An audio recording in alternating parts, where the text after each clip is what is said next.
guys. Okay, so this one's going to not be so much focused or associated around your person or love or relationships or whatever that is for you. It's going to be more focused on you.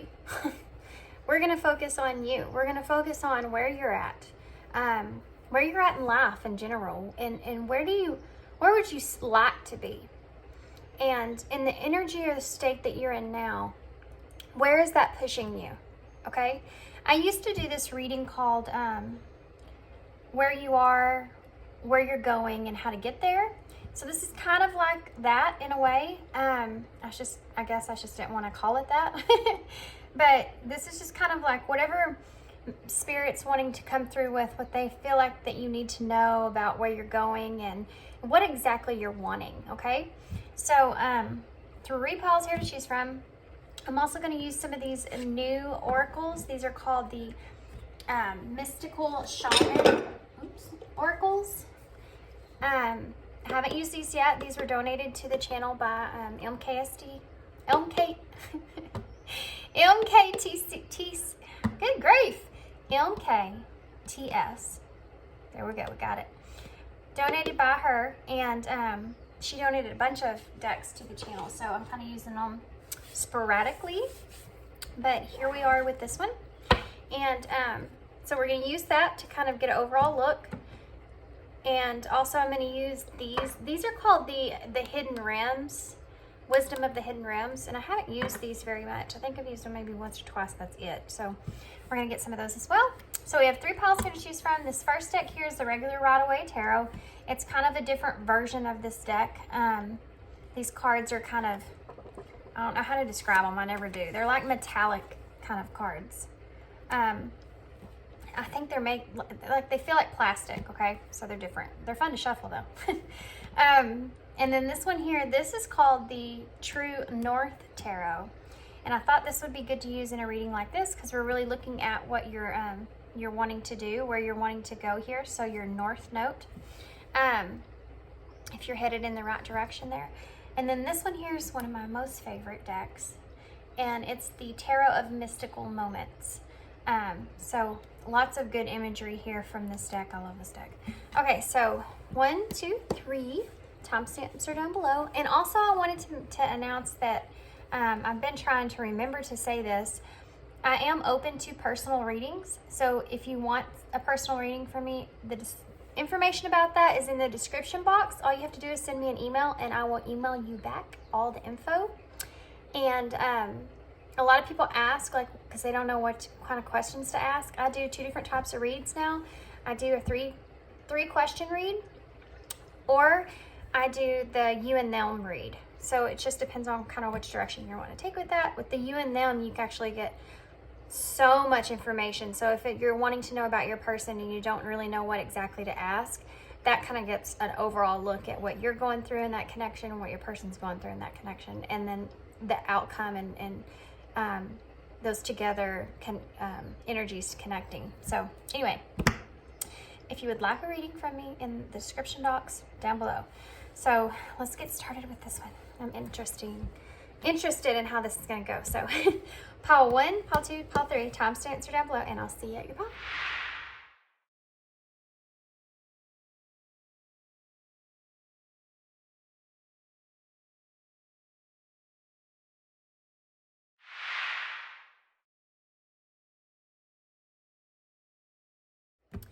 Hey, pile 1. Okay, so if you chose the regular one, Rider-Waite Tarot. So I said to myself, what I'm going to do is look at the bottom of the deck and see what that is, so I can get a sense of where you are currently in your energy that you are. Okay, that's kind of the deal I made with Spirit to begin with.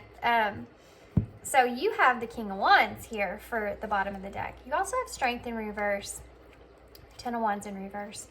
So I do feel like that you're wanting to kind of move in a new direction here. And I feel like that you have some kind of burden on how to do that, or which direction that you actually want to take. I feel like you may feel like you've lost some opportunities in the past. I feel like you're running out of patience because you are in this King of Wands energy, which is a very driven energy. It's someone that is ready to kind of get the ball rolling here. where you want to take, you know, where you're moving in your life. You kind of want to get that going here. And not being able being able to access that new beginning, that opportunity, or the kind of heavy energy around whether that's going to come or not, is kind of keeping you stuck. And you're wanting to release this king, right? You're wanting to release this energy that you're feeling here. Okay, so there's the Queen of Swords in reverse too. Okay, well, apparently she wants to join the show. So the Queen of Swords in reverse, this is kind of like what this is telling me here, is that you're having a hard time. I want to make sure I get this right. So you may have been repeating the same kind of cycle in your life currently. You feel like you get somewhere. That's why that Pentacles was in reverse there, I feel. Because you feel like you're getting somewhere, like you're going somewhere, like you got this, right? And then something sets you back. Or you get to a point to where you're overwhelmed with which direction to take. It's that kind of energy that I'm feeling for this. Then the knowing, I feel like, is there of what you want to do, but you feel like you keep getting like halted at some point. And that I think's very frustrating for you. Come on, card. You also may want to pay attention to the people that are around you. I feel like there's some influences that are around you that may not be giving the best advice overall for you, which is another reason that it could be keeping you stuck. Okay? Page of Wands. Page of Wands is about that inspiration, you know, having that fresh idea or fresh thought, and really like being inspired to take action towards that, having that discovery of what you want, you know, having new plans there, being excited about it. But it's the page, so it's telling me that it hasn't actually went into any kind of action yet. But you're wanting to step into that role. There's the Emperor in reverse. You just don't feel like you're like trying to keep control over your situation. There's the Wheel. But you just don't feel like everything's falling into place for you like you want it to. Or you keep getting stuck. Keep hitting a wall, a boundary, or something that you have to overcome. And that's kind of,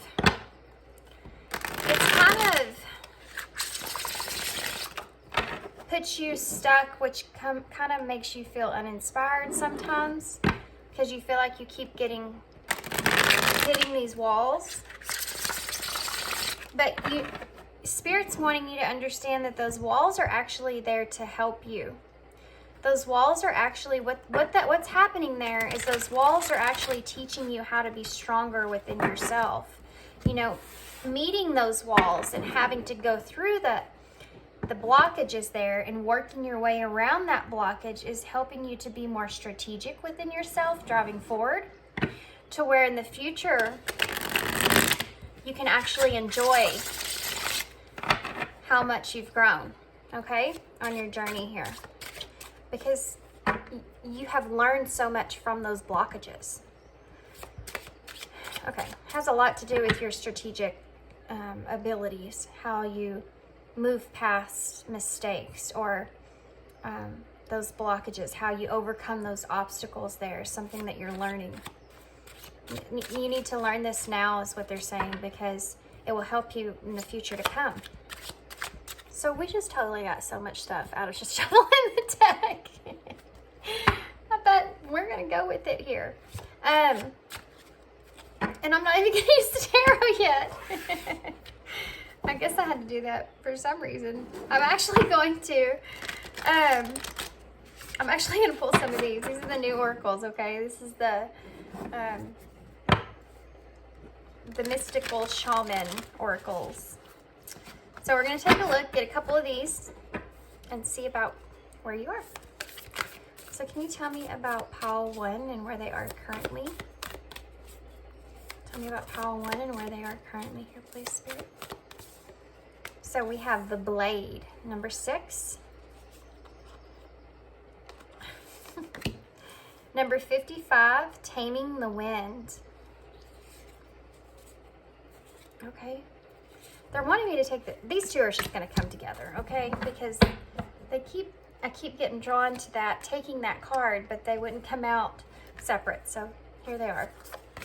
We have number 19, Fire. There's that King of Wands energy. And number 51, the Staff. Ooh. I like these. I'm liking these. These energies are very fiery, very passionate. You stay in this energy, you won't have any problems overcoming those obstacles.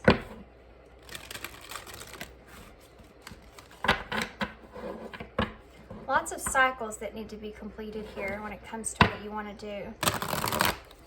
That driven energy moving forward there. Tell me more, please, Spirit, about Pile 1 and where they are currently. The Chess Queen. Trust and strategizing. Look at that. Number 30. The Diamond Dreamer. Material wealth and true prosperity. Number 6 as well. I have 2 6s here. 3 6s if you add up 51. The Resting Tree. Patience and stillness. Number 22. Let's get one more. Okay, I'll take that one. The World Lord. Communication, praise, and dishonesty. Okay. The bottom of the deck here, you have the Metal King. Discipline, honor, and boundaries. Now remember when we shuffled your deck here in the beginning, this also adds up to the number 10. And 4 as well. So this has a lot to do with you being able to build your foundation. This whole thing is about you building a foundation here. The number 10 is about, and again, that completion of a cycle. We need foundation. Okay, so I do feel with this right here, definitely, that this is something that I do feel like you are really moving towards some kind of dream here that you have. Trying to follow those dreams, follow those goals. And you're trying to set this foundation here for that. It's like you're trying to keep yourself disciplined. And, you know, we talked about these boundaries. And you know, the Metal King kind of reminds me of the King of Swords, because he's the protector of the metal, of the communication, of the, you know, when it comes to the thought process. So it's like, what this is insinuating is kind of like what I said here when we shuffled, is that you need to really protect your surroundings and have that armor and boundaries towards others, communication, or ideas that come in towards you, okay? You need to make sure you stand strong here. Don't let anybody else come over that wall into your foundation of what you want and truly desire. You know, sometimes we have those thoughts and ideas of what we want and how we're going to do it, and we're excited about it, we're going to do that, and we got it, and we're inspired, and let's do this. And then someone comes along and they're like, that's not going to work. And you're like, and then we start questioning ourselves, and we're like, huh. And then you start going down that road and thinking, well, maybe they're right, maybe it won't work, you know. And this is just basically saying to just keep that confidence, okay? So we have the Blade. The Blade, number 6. The Blade, again, is that truth for me. It's kind of like it's saying here to you, you stay steady and strong in your truth of what you want and what those dreams and goals are. Honor that truth. That's where you're going to find the most peace, the most harmony. If you move forward and you don't listen to that truth of what you really truly want and desire, and you listen to someone else come in and kind of redirect you off of that path, and later there's mistakes made there, you're actually going to be in that state to where you're thinking, I should have listened to myself. I should have listened to my gut instincts. I should have listened to my own intuition. I should have done what I wanted to do instead of listening to that person's advice about how I should have done it. This is what this is showing me here, okay? Number 55, taming the wind. Okay. So this is something that's going on inside of you here. I feel like you go through a lot of changes. Every time I feel like you're set with some kind of obstacle and path in your path in front of you, you have to change things up in order to move like the wind around that kind of thing. This is insinuating that with taming the wind. Okay. You may, when that happens and you get faced with that obstacle, you may actually go too far off your own path there, trying to avoid whatever obstacle that should be. So this is saying that really you need to kind of flow around it and not get too carried off away from it. Does this make sense? In my head, they're showing me something like, okay, like this pyramid right here. If there's wind, kind of like in a car, okay, when you're talking about speed of a car and how the velocity flows and all that other stuff goes. When they decide on how, they try to make a car lighter weight, whatever dynamics go into that. In the wind, how the wind hits that vehicle and flows freely over that vehicle affects the, having to resist that wind kind of affects all that. So, with this right here, it's like the wind, this is your obstacle in front of your path, okay? The wind is going to flow. Instead of being able to go straight through there's that obstacle. So it's asking you to flow around this obstacle and come back together on the other side instead of being all over the place. It's asking you to tame that and keep it in a steady flow and keep going straight. So don't let an obstacle in your path deter you from your goal. That's what I'm getting out of this, okay? And that's a cycle I think that you keep kind of repeating that you need to be kind of aware of. We have a lot of synchronicities going on here with numbers. There's 55, 19 that both add up to 10 in the middle, and number 6 and 51 that both add up to 6 on the outsides. So lots to do with you finding your own harmony is how you're going to complete the cycle that you're in. This repetitive cycle of you having, it's like when you get hit in the face with those obstacles, you kind of go through this period of frustration and almost anger because I feel like you're working so hard to get to where you are, and then that happens and it kind of just, you feel like it just messes you completely up, This is asking you to tame that. Start to build up more control around it. Don't let anybody come through your window here. This is also the number 10. Okay. So let's talk about this fire here. This is about that passion. This is about that drive. Right now, I feel like all that's kind of bottled up into this one space, this one area, this one focus that you have here. And fire, you if you do that with fire, that fire tends to go out. It has to have some kind of air to get in there. And I feel like what this is insinuating is that, Spirit's recognizing the fact you have this big ball of fire within you, this passion, this drive, this enthusiasm, the spirit to have this dream play out. All this is right there. You're very devoted to all that. But if you don't allow some of that to kind of come out or seep out, that fire is going to eventually go out. And I think this is insinuating that there's something here that's kind of scares you in some kind of way. That you may be kind of afraid of letting all that creativity that you have, that passion behind all that, coming out. Just really letting all that go. that's telling me that there's some doubt within yourself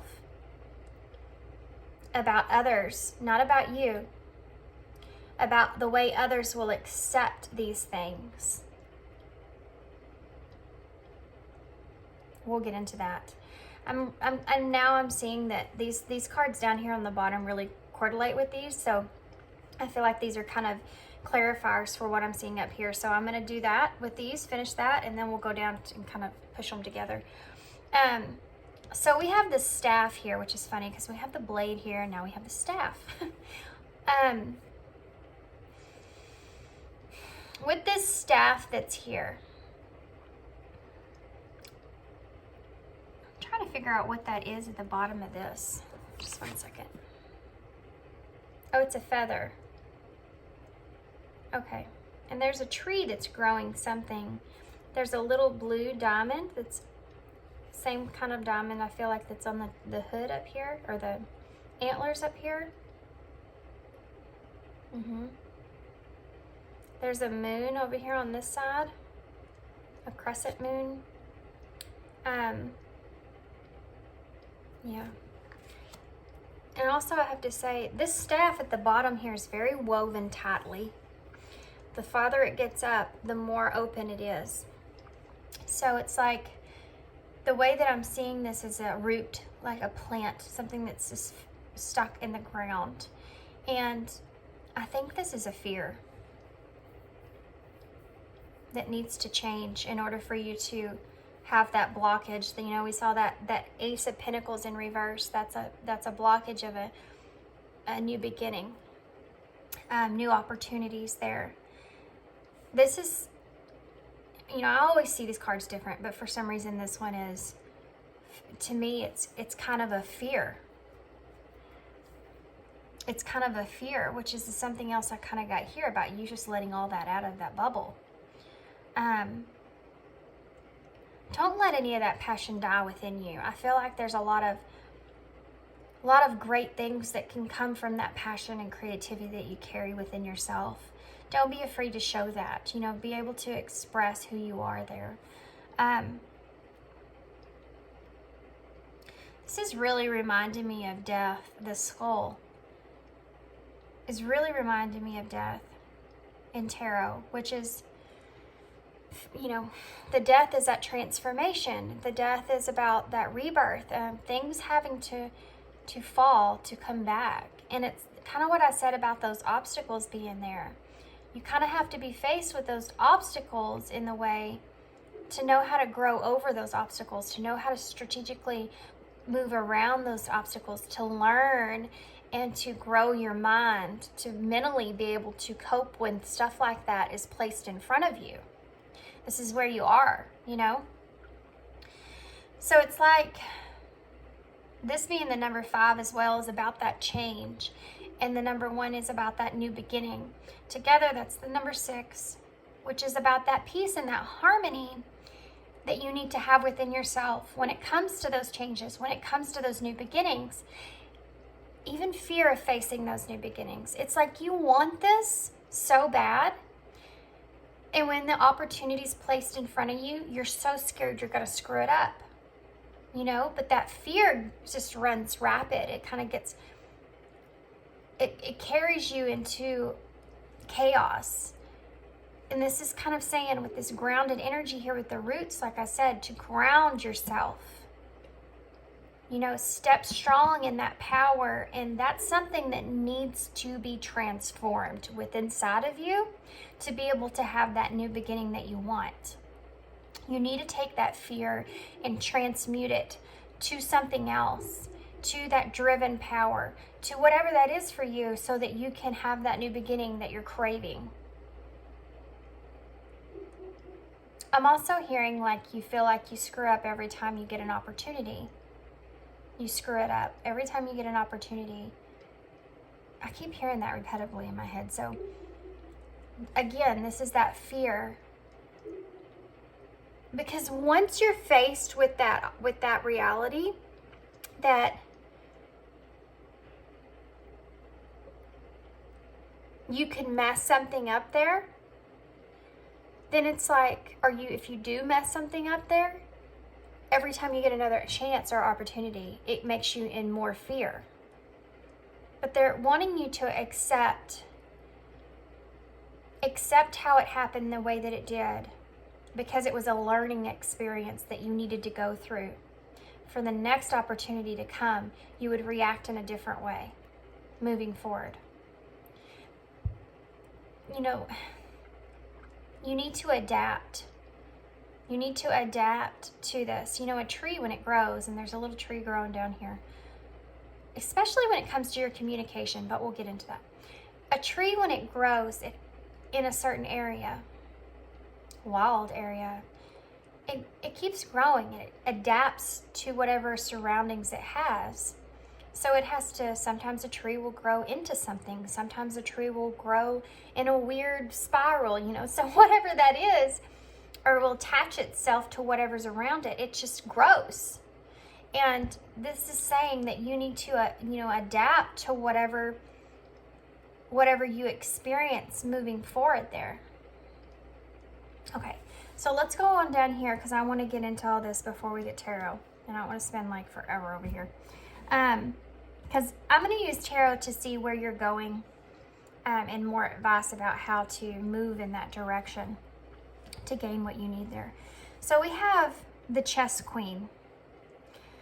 Trust and strategizing. Again, this is that energy of you really taking control about this growth that you're experiencing, okay?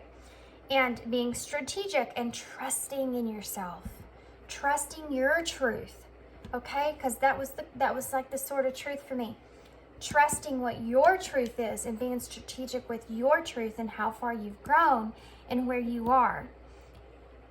You don't ask somebody in a chess game their opinion of what move you need to make. You know, you wouldn't do that. Even if you needed to ask somebody's opinion, you wouldn't ask them, because it's a game, okay? And this is saying that you need to do, no matter what advice you get, you do what's right for you, always. If you can get great advice from somebody, but it might not connect with your truth. It might not make you feel like that's something you would have done, a way that you would have thought. You need to live that out the way that your truth is. If you don't feel like you resonate with it, even if it's good advice and you feel the need to go a different route, take the route that your intuition is making you go. Because that's the way that you need to make that decision. You need to take that path. Though the other person giving you the advice, they're giving you that advice through their experience, how they deal with things, how they go with things. And even though you may find some things from their advice that is very helpful, but you need to make sure you stay, this is your journey, your path, okay? If you do verbatim what they say to do, it's not your path, it's actually their path of what you should do. And don't divert your own intuition towards someone that's only giving you advice that only thinks about the way they would handle it. You know what I mean? That person is only thinking about you 0.5% of the time. The rest of the time they're thinking about how they would do things. So whatever advice they're giving you, they're doing it through their eyes of how they would handle that situation, which could be completely different from you. You know what I mean? Okay. I hope that makes sense, because that's a strong energy there. Taming the Wind and the Diamond Dreamer, material wealth, true prosperity. This is also the number 6. Now I'm going to take a better look at this card because I can't see it much. I'm sorry if there's a glare, guys. Genie in a bottle. Yeah. So in this pot here that's in the bottom of the genie's pot here, there's a lot of coal. There's a lot of fire down here, which is, again, that imagery that I'm getting of that passion, that driven energy there of what you want. And this is your dream, guys.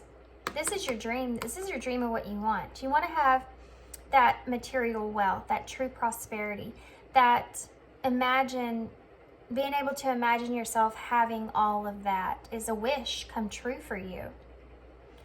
And sometimes you kind of, here's the thing. It doesn't have to just be a dream.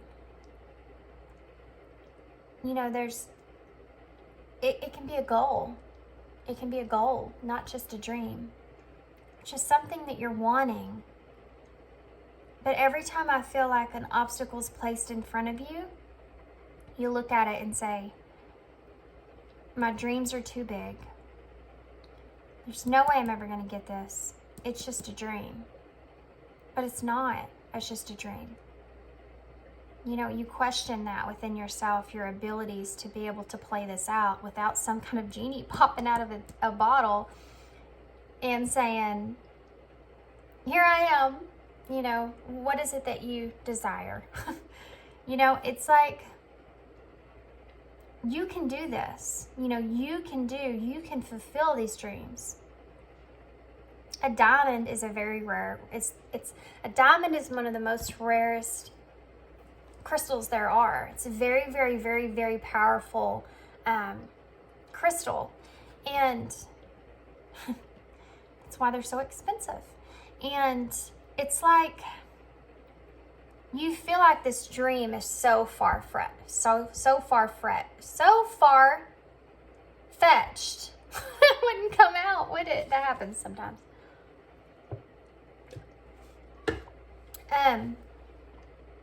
Whenever this happens to you, whenever this obstacle gets placed in front of your goal, this is where you go. This is never going to happen for me. This is too far stretched. Unless some genie pops out of a bottle, this is going to be just a dream. That's not true. It's not true, and it's something that's keeping you back. It's holding you back. This is something that needs to change. You need to find peace with knowing this is a dream, but this could also be a reality. And every time you get placed with the obstacle, it's just another way that you're growing in that reality playing out. You know, this is something that's not easy, but you're very capable of obtaining it. You have a lot of fire behind you here. And I feel like you're very smart as well. This resting tree here, the number 22, next to this fire. Okay. I wanted to say this when I saw this, but I thought, oh, wait a minute. Give yourself a break. Give yourself a break. You're way too hard on yourself about this foundation that you're trying to build. And you need to be very patient with yourself, which is something that I don't feel like you are. I feel like you are sometimes, but then at other times I feel like you're very hard on yourself. And also this stillness here, this is kind of saying to me with what I saw up here already, and this being the number 22, which adds up to 4, which is about that foundation, which is here with this huge tree that she's laying with. You also have 2 candles here, which is kind of like the 2 of Wands, which is about your future and taking the direction towards your future there, planning. Literally, the 2 of Wands is about future planning, decisions, striving and moving forward. So there's no coincidence why that's here, which I don't believe in anyways. But you need to kind of give yourself a break on the decisions that you've made in the past, because whatever those were that didn't work out is keeping this drive balled up, this passion and creativity balled up. Let me give you, for instance, if you're someone that's very creative, okay, for instance, if you are an artist and you drew a painting and you put a lot of work and energy and time into that painting and you thought it was, you know, an awesome painting, and you took it somewhere to sell it, and you kind of, whoever it was that you know, put wherever you put your painting at, it's like it didn't sell, or it's not selling, or they didn't want to offer you much for it. and that kind of puts you back.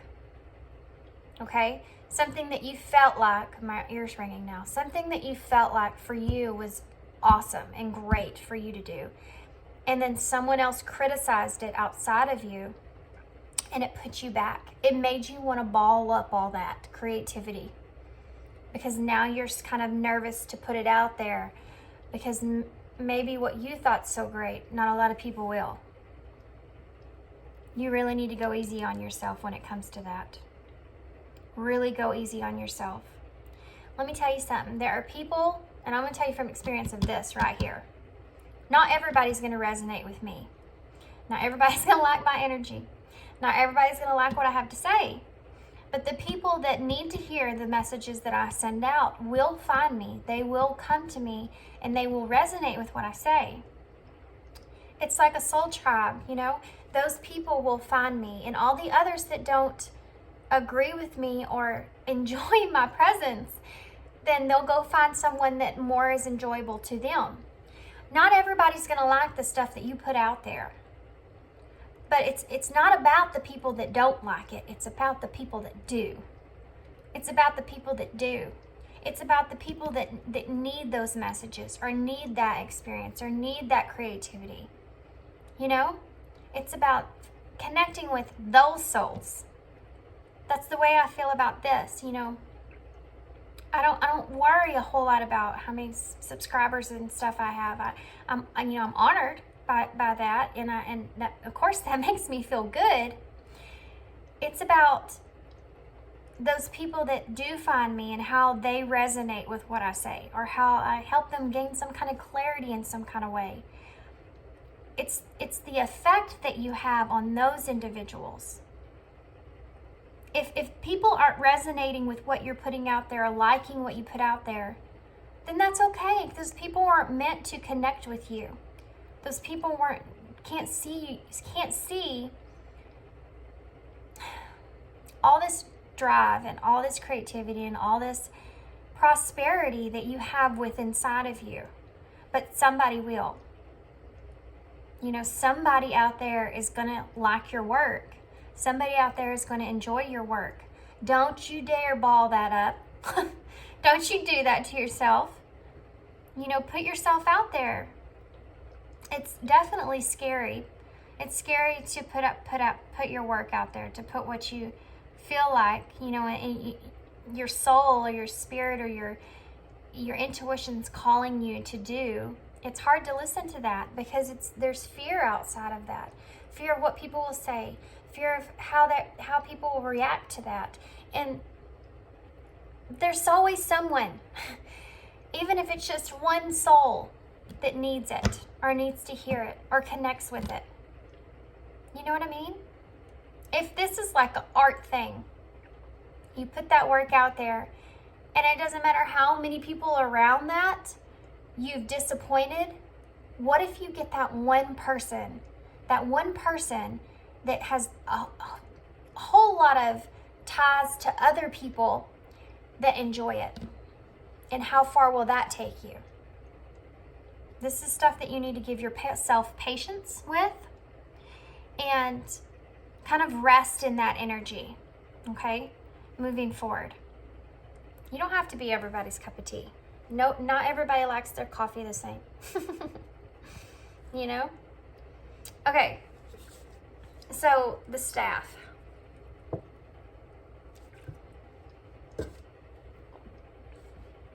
Okay. The staff. So we have the word Lord, communication, praise, and dishonesty. The number 7. So the number 7, well, it's the number 43, but added up it's 7. And I don't know why I always add my numbers, but I just do. So the number 43 adds up to 7. So it's about reflecting on things and aligning with things. And this is kind of what I went back to with you being afraid of change. And again, back here about you standing in your truth. Communication and praise. So I feel as if what this is saying here is that this is something okay, honestly, the direct message I'm getting here is that you could have still be working on your communication skills with whatever it is that you're wanting to do. And I feel like what this is saying is, don't overdo those communication skills. Don't be dishonest in some kind of way. That you need to make sure you're still truthful to who you are. You know, really reflect. I feel like there's things that maybe you communicated in the past about a direction that you wanted to take. And again, someone came along like this and swooped in here and made fun of, or, you know, disagreed with something that you said pertaining to praise, kind of reverts me back to here. Or somewhere maybe you might even have been dishonest about your work in some kind of way because you were afraid of the amount of acceptance that it would have. Whatever it is for you, and those are a couple of different scenarios there, this is really saying that you need to kind of own up to that. You need to change that. You need to, see where you've grown there and adapt to those changes moving forward. That's something that you need to let go of. Whatever it was, I feel like it's kind of hindering your abilities to be able to just keep growing. That fear is getting in the way of lots of fear getting in the way of your dream here, but that fear is getting in the way of you being able to be honest with yourself too. Don't try to praise that's another message. Don't try to praise someone else if you don't feel like they need it, or don't tell somebody, oh yeah, I think that's really great. You did a really great job. Not in a negative way, but just be honest with what you lack and don't lack. Because if you try to adapt to what someone else, especially if you're in a partnership or working with others, your thoughts are valuable. Your ideas are valuable in a group of working with others. It's someone else bringing a different thought or idea to the table. Make sure you speak up, okay? Because there's something, idea or thought that you could have that could affect the whole project. Make sure you're communicating. Don't be dishonest, okay? Don't be dishonest about lacking an idea or not lacking an idea. This is a very specific message here for someone, but speak up, speak your truth, speak what you feel. Communicate. Show how strong you are in that. Show how honest you are in that. People lack honesty. People don't want to... Okay, let's just use this for instance. It's like when you're dating someone, or your husband, or whatever it is, and you put something on. You want to go and say, does this look okay? You want them to be honest with you. You don't want them to say, yeah, I think it looks good. Yeah, it looks really good. And it looked like total crap, because you want that person to be, you want an honest opinion there. Give people your honest opinion here. You need to open yourself up to that. That's why the staff at the bottom is so tight, and then it kind of grows out more and more.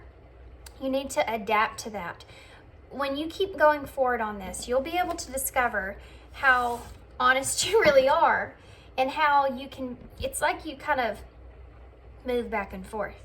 Either you're too honest or you're not honest at all, like that kind of thing.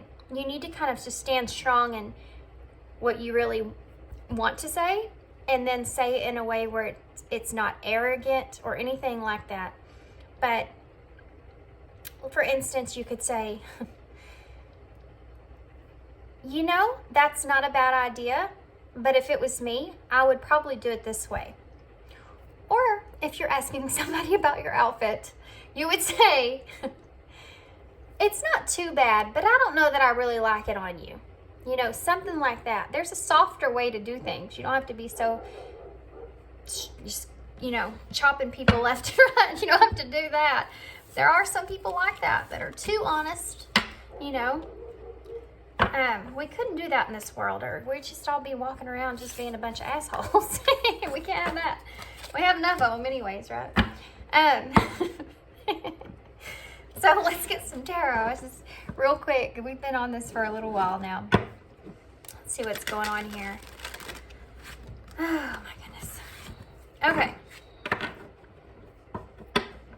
So this is kind of a message that's very broad and like this could be anybody's situation, you know what I mean? Like anything that you're going through or whatever, really.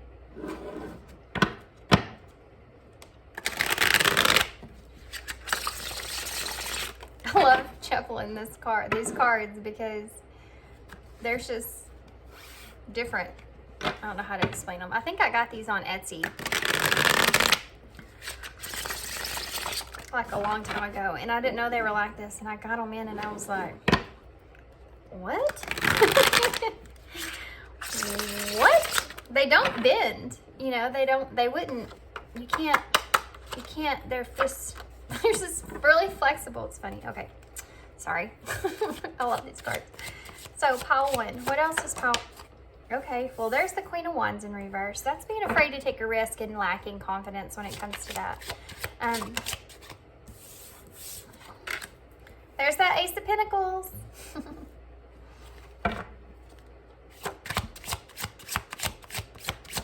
What else?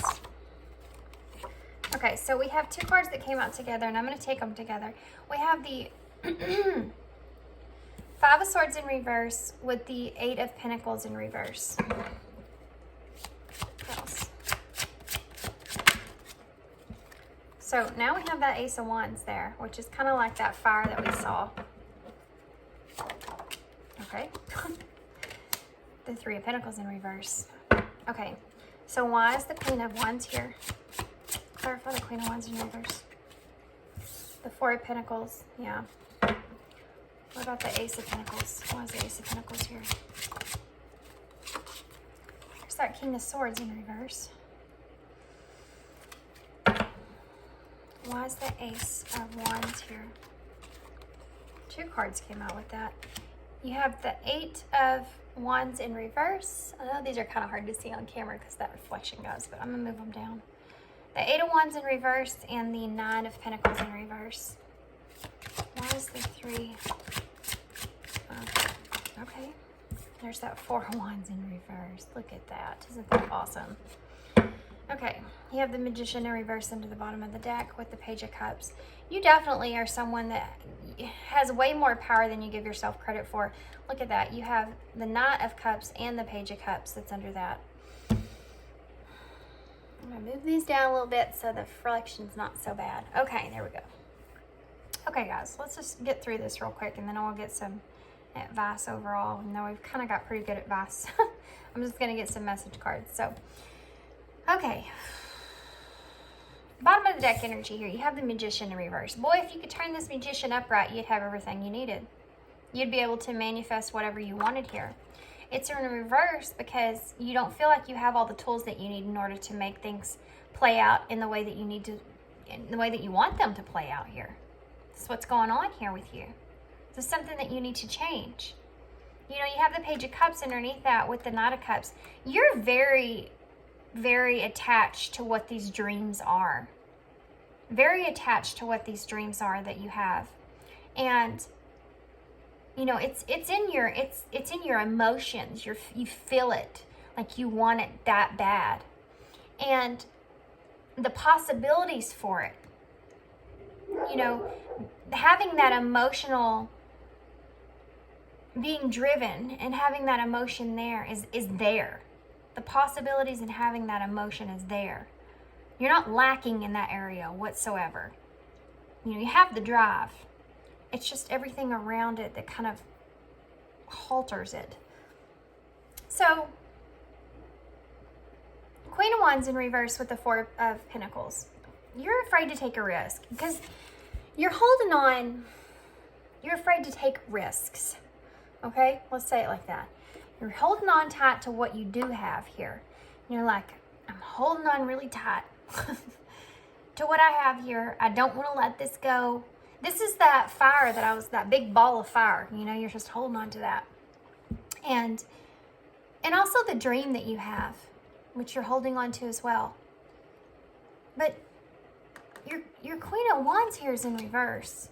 Upright, the Queen of Wands is very confident, very driven. She knows what she wants to do. She's going to go for what she wants here. There's no question in that. She doesn't even really have to think about it very much because she's so confident in it coming out. Also, the cat here at the bottom reminds me of that intuition. She has that knowing that it's going to work out for her. And she's a very positive thinker as well with this sunflower here that she's holding on to. She takes control with the staff that she has. You also have the staff here as well. There's a lot of courage behind that, but yours is in reverse, which is telling me you're lacking being able to step outside of your comfort zone here. You're worried about losing what you do have. Now, Ace of Pentacles here with the King of Swords in reverse. Okay. So you have opportunities here, okay? You have an opportunity, and this is like a new career, a new idea, just a new opportunity that's a grounded, new opportunity. You also have an ace over here that's a new opportunity, inspiration-wise, driven-wise, spark-wise, creative-wise. You have these new opportunities at hand. So let's focus on why they're not playing out or what energies are behind those. So when you move forward and you're faced with those opportunities, you know how to handle those instead of the energies that you're in currently, okay? So the King of Swords. So when you get handed an opportunity here, this King of Swords in reverse is someone that is very opinionated, lacking structure, okay? Not knowing exactly. It's like you psych yourself out. You psych yourself out. You get too far in your head about not wanting to screw up this opportunity that you have, and you end up screwing up the opportunity that you have. You know what I mean? It's a very backfire, self-sabotage type energy. Because you're so worried when you're so worried to lose something, and that's all you're focused on, not only do you lose it, but you lose the enjoyment that you had of having it in the first place. This is what's going on here with you. This is something that you need to step out of, something that you need to move away from. Not having that fear of losing that opportunity at hand or messing it up. They wanted me to pull a card for that. I'm going to pull one of these because these are so informative about stuff like this. These are the Divine Goddess Oracle deck. Why is this King of Swords? How do they deal with this King of Swords in reverse? Advice for this King of Swords in reverse. How do they deal with this? 2 cards came out. Past life connection and spread your wings. So basically what this is saying, what I already said, thanks Spirit, confidence that leads to freedom and growth. This past life connection, there's something here that you have had an opportunity with, and this doesn't have to be a person, this could be a thing, because that's what I'm asking about. There's something here that you've had an opportunity with in the past, and it didn't, either you messed it up or whatever it was. So now another opportunity is coming here for you. But if you're in this King of Swords energy, like I said, you're gonna psych yourself out. This is saying to do it, spread your wings. Don't be so focused on this past, okay? You need to have that confidence, which you're also lacking here. You need to let yourself be free so that you can grow. It's like when you're faced with this opportunity, say, okay, I'm faced with another opportunity here. How am I going to handle this? I know what not to do. I know one of the things not to do. I learned my lesson there. Here's my second chance.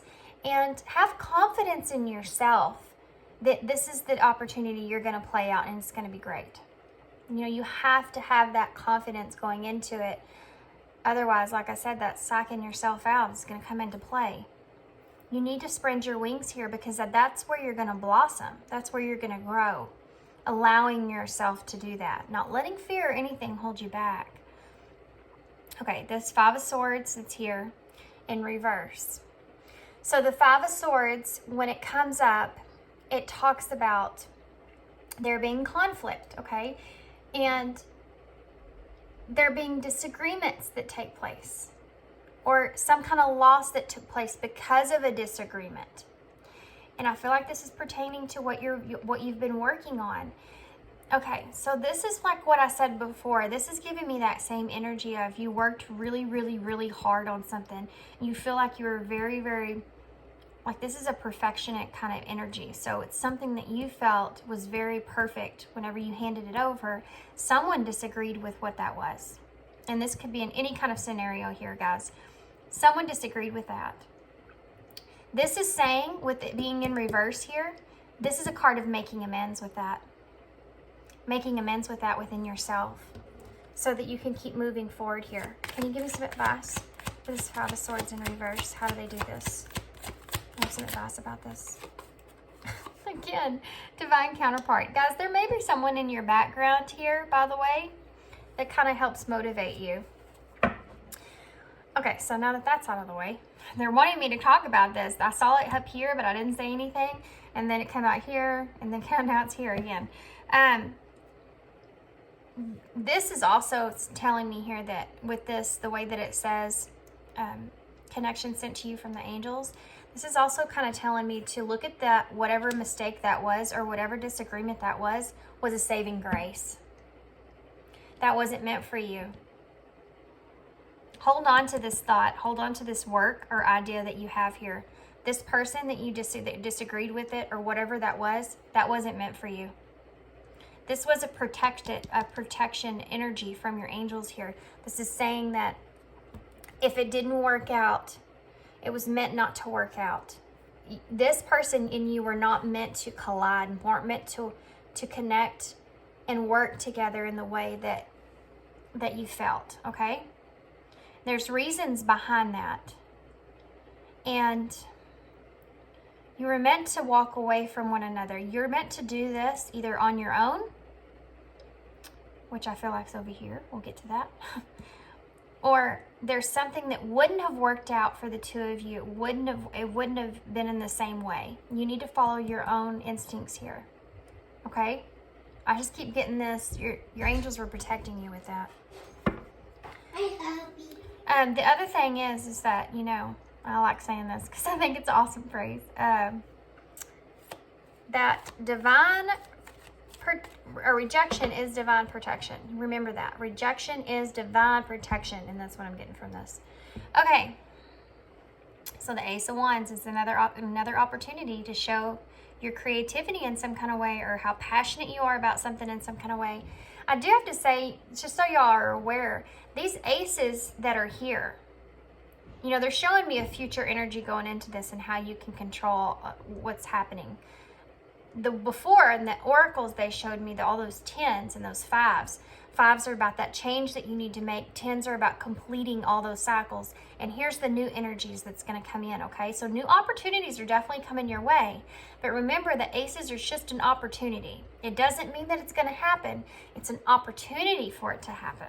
You're getting a chance, another chance here.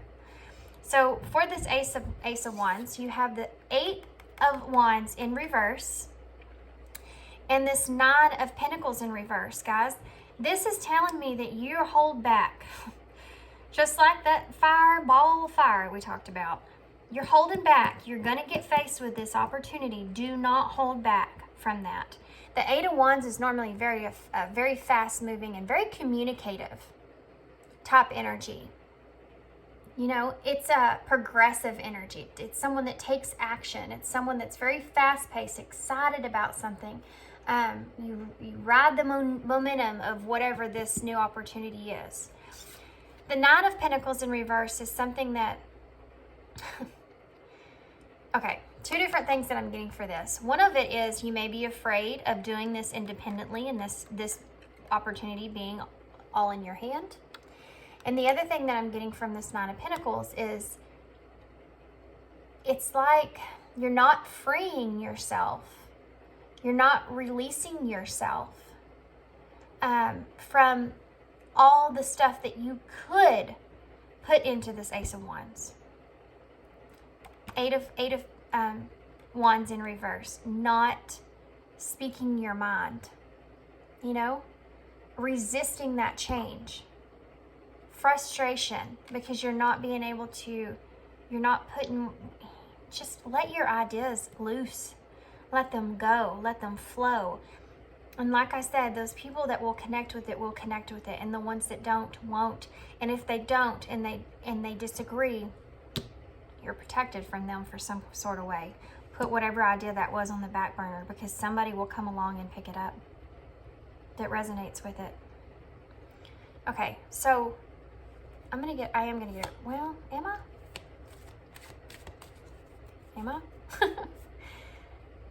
No? Okay, I'm not gonna get a card for that. That's pretty self-explanatory, guys. The Three of Pentacles in reverse with the Four of Wands. The Four of Wands is such a great card. It's about having harmonious, being in a very harmonious state, okay? It's about enjoying the moment, having joy in that moment, celebrating that. The Three of Pentacles in reverse is a card of lack of teamwork. It's about working against each other, not committing to something. And it's also about, kind of undermining projects, which is weird that it's coming up, because we talked about that. Not weird, but I mean normal. We talked about that in the Oracles. So it's a repetitive thing that Spirit's wanting to discuss. Make sure that when you're working with other people, again, you speak your mind, you speak your truth. That's where you're going to find that harmonious energy. Not regretting not saying something. Stay true to who you are. Stay true to what you want. Stay true to all that, so that you don't have any of those regrets that come out later.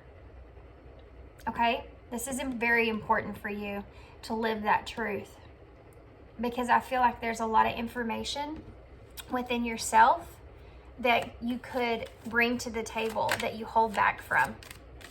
Live in that moment of expressing yourself here. Don't just be that person in the room that agrees to everything. Obsession. Focusing too much on one situation, then need to take a step back. Yeah. Don't be that person that just, obsessively just says what everybody wants to hear. Speak your mind, speak your truth here. And if you disagree with it, disagree with it. But this is important, I think, for you to be able to live in your truth and to be authentic to who you are and your work. Okay? And there's a lot of strength behind that energy, guys. Like we talked about with, being honest. Look at that. Fear at the bottom of the deck. Imagine that. Expecting the worst. Afraid of failure. Wasting time on negative thoughts. There you go. That's all you need to know right there. So I'm going to get a message card from Spirit, and then I'm going to get some of these motivation cards before we leave. Okay. Hope. Wow. Your loved ones in the spirit world know when to reach out if they see that you're at a low point. Whether you're caught up in a difficult situation or struggling with someone specific in your life, there's always hope. Yeah, you need to remain in that. You need to remain in that hopeful energy that things are going to work out, that you're going to be able to accomplish this dream that you want. Animal kingdom. Oh, I was going to say awakening, but there you go. Animals are all types of extraordinary creatures and miraculous gifts to us. Yes, they are. They've been our spiritual companions since the dawn of time. At this moment, they have lessons to share with you that will open your heart and soul. Okay, the whole time I'm reading that, all I can envision in myself is that line. The line. I don't know why. Take it how it resonates, but that is what came to mind when I was talking about thinking about this card. So you may get a lot of synchronicities or visions of animals, and whatever animal that is, they're wanting you to connect with that animal spirit. So look it up and see, symbolize what, look up the symbolize. Look it up, see what the symbol of that connection is, that animal is.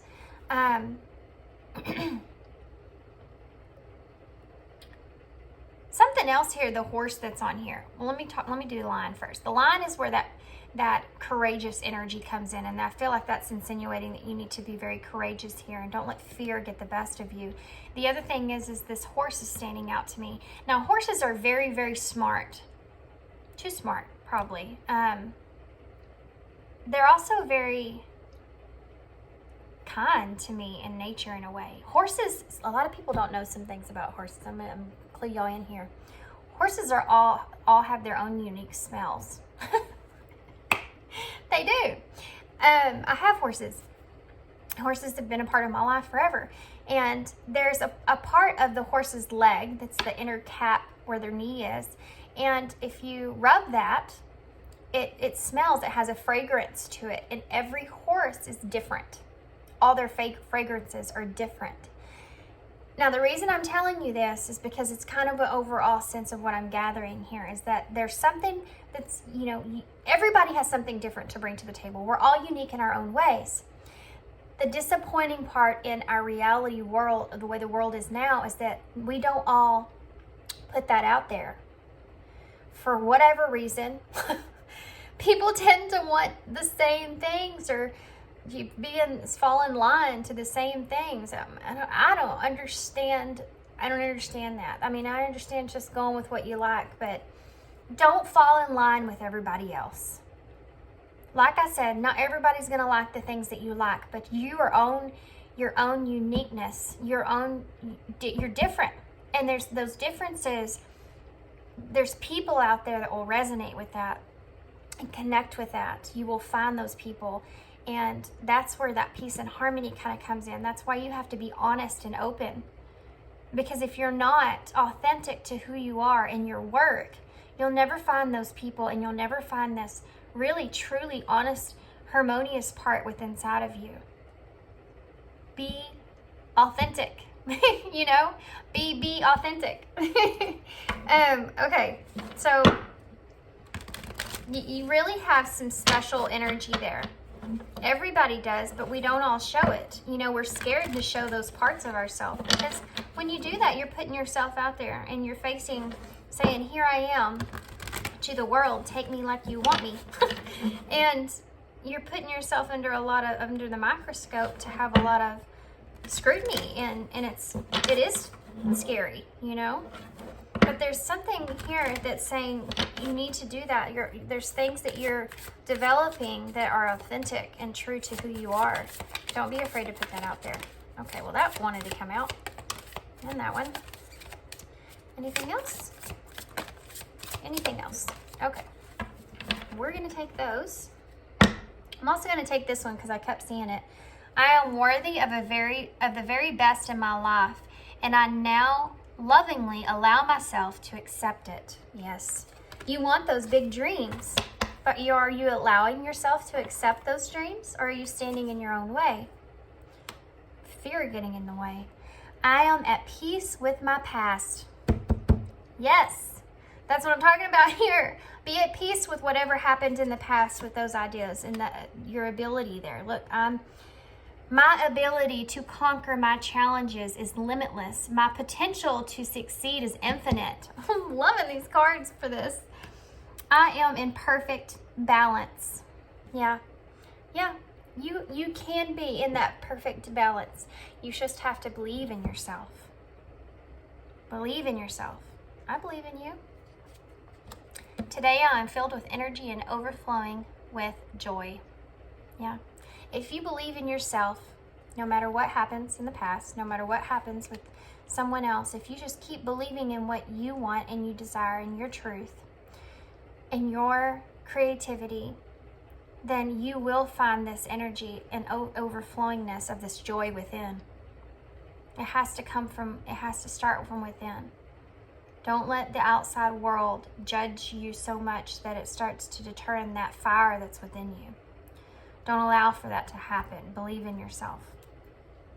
Okay, guys, I'm going to leave you there. That was I have no idea how long that was, but my goodness. It was a long reading. Okay, so I'm going to leave you there, but I hope you enjoyed these messages. I hope that these resonated and you understood them and then you connected with it in some kind of way to help you move forward. And yeah, thank you so much for your love and your support and your kindness. Appreciate every bit of it. If you want a personal reading from me, description box down below. Just shoot me an email and I'll get back with you. And thanks for being here, and I hope to see you again. Bye.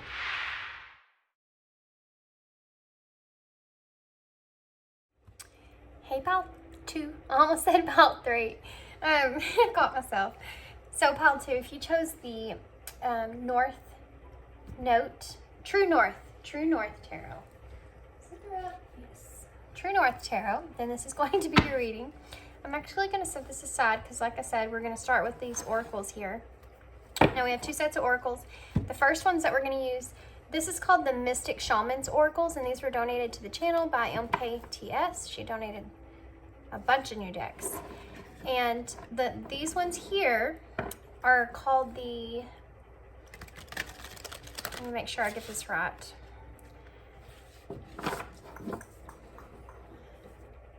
Wisdom of the Hidden Rims. Wisdom of the Hidden Rims. Okay. Okay, so let's take a look. See what's going on with you. See what's going on with your life. See where you're at. This is kind of, these oracles should give me an overall look at just really where you are currently, you know, what's going on and where you would really like to be and how you're dealing with that in that scenario. And then we're going to get some, these are going to show me overall look. These are going to kind of be clarifiers. I figured that out in pile 1. And then we're also, afterwards, we're going to get tarot to get more in depth on the advice there. And then I'm going to pull some oracle cards and all that jazz in the end. Okay. So here we go. So,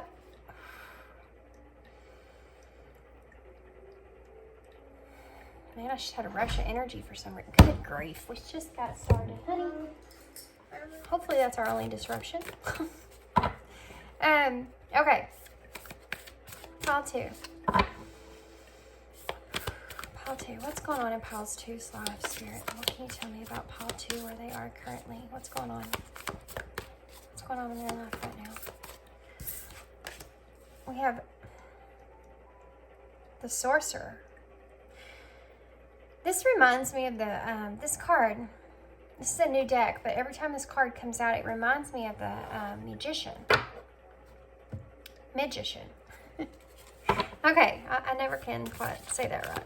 Nobody's caught it yet but me, but okay. What else, Spirit?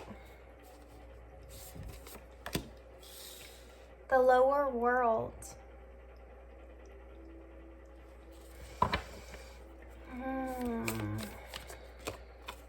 The journey, yes. That's what I was feeling. That's funny.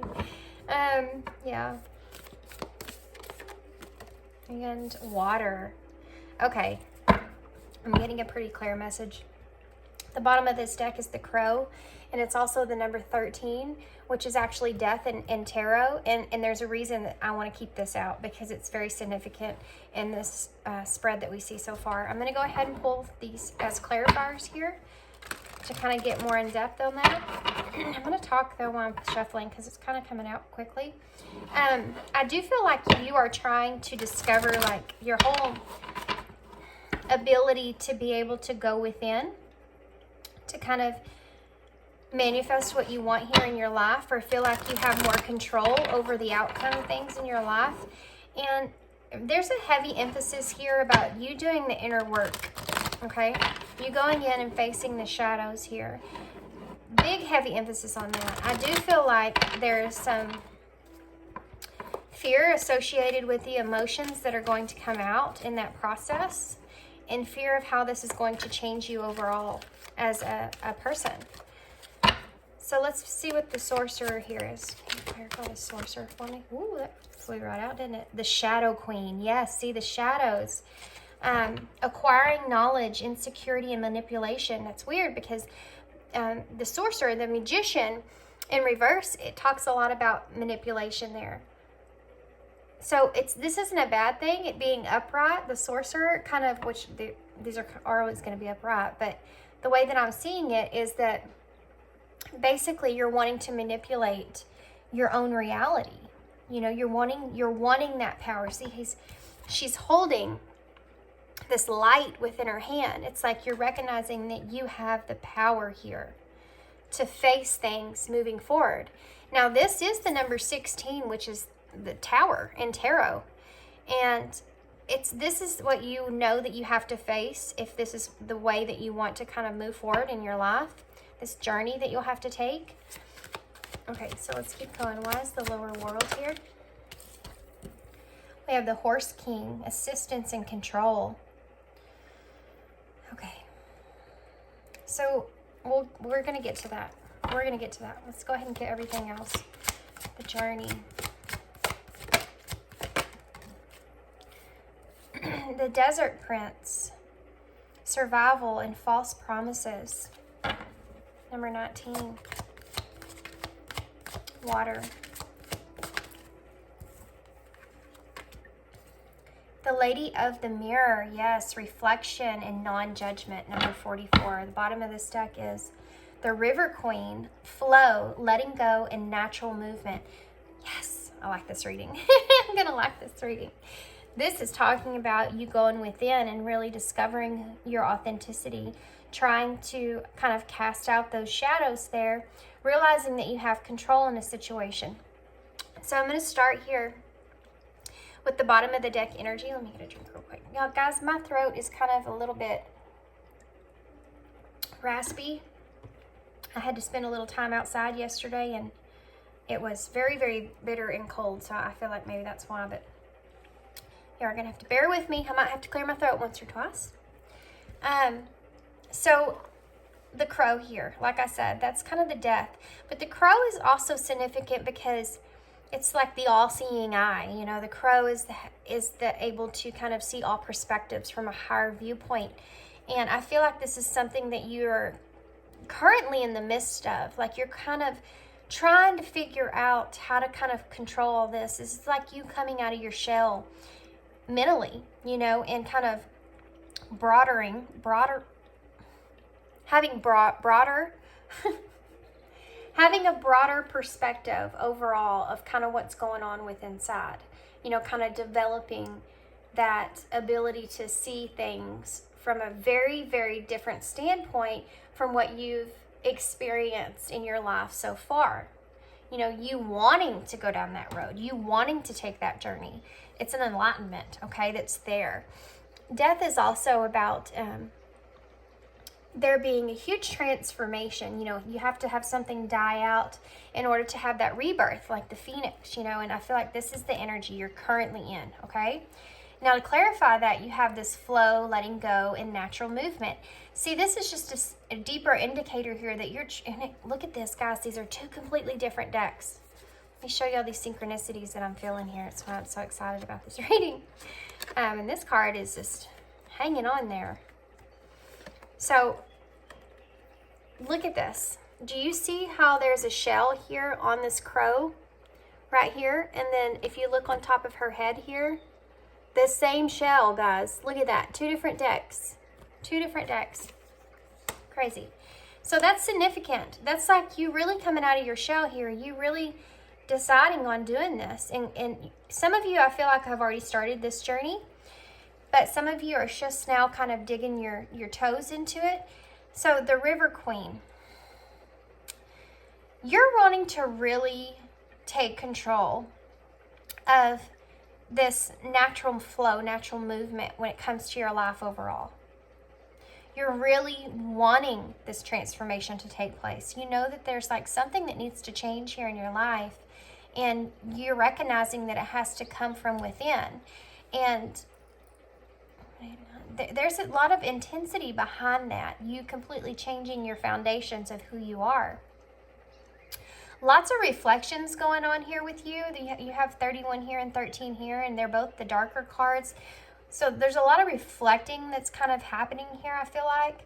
A lot of going back and kind of, you know, and you do have a card of reflection here as well, but this is about your emotions. Let's just start down here where the Sorcerer and the Shadow Queen is. This is you kind of manipulating your mindset into what you want in your reality. And you're acquiring the knowledge of how to do this. You're starting this tower. And it's like you're taking control over that. You're doing this for yourself. You know, you want this growth for yourself. This is something that you don't have to kind of like wonder or question. Anyway, so you're in this energy of, yes, I know that this is going to be like a tower. Lots of changing, okay? Lots of changes going on. But they're changes that you're taking control of. You see in the distance here that this can cause a lot of peace and harmony within. And it's almost like you're tired of this chaotic energy and you want to bring this to yourself. You want to bring this new purpose for yourself. You want to develop this harmony within, this peace, so that you can live a better life. So you're facing these shadows. You know, you're taking control here. The Horse King, assistance and control. This is also the number 42, which adds up to the number 6, which is about that harmony. You know, you're taking control here. And look at the horse. He's kneeled down, like he's lowering himself down here, waiting for the king to kind of take that control and lead him in the right direction. Now, this horse really reminds me of kind of like with the assistance here. It reminds me of taking the assistance of spirit, you know, really listening to your inner self, listening to that higher guidance, leads you in the right direction, you know, taking that instead of kind of whatever ways that you've done it in the past, things that you, I think, have felt like you were kind of moved on from, you realize, and you had some kind of an awakening awareness to this, but you've realized that you're not. And I do feel like there's something behind that caused you to come to this idea. Something that caused you a lot of pain, a lot of disharmony. This could have been a relationship, I want to say. It could be either a relationship or someone that you just felt, you know, very close with. A closing out of some kind of cycle with someone that caused you to kind of be into this place. Now, with this lower world here, the number 31, I feel like your foundations right now are at a place to where maybe they're the lowest that they've been for you. And it's in this space. You know, it's always in the darkness. That's where we find the light. And this is what I'm feeling here with you. You're in this darkness and you're finding that light. You're finding that ability to control where you are and where you're going. You realize that, you know, you're at a point now where it's like, what do I have to lose? What do I have to lose but to just keep going forward, you know? And you're ready to do that. Definitely. You're definitely ready to do that. So, journey. Which brings me to journey.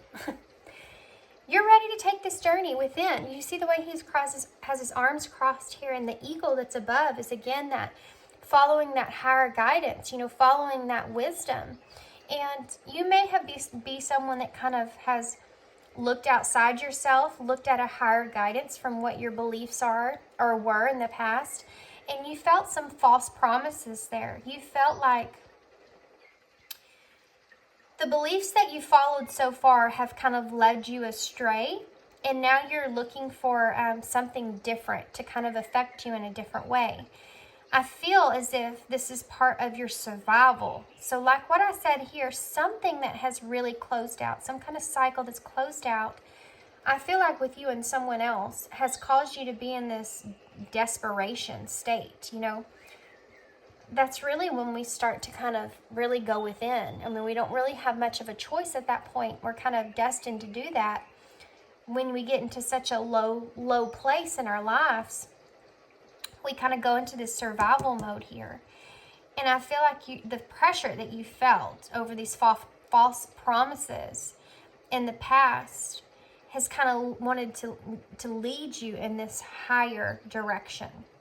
Now, this is the number 11, and I always see the number 11 as you being on the right path, like a road, you know, like being in the right lane, in the right path. And it's also what I'm getting is that you kind of feel protected in that path. This is something that you feel protected so much so by because you're doing it on your own terms.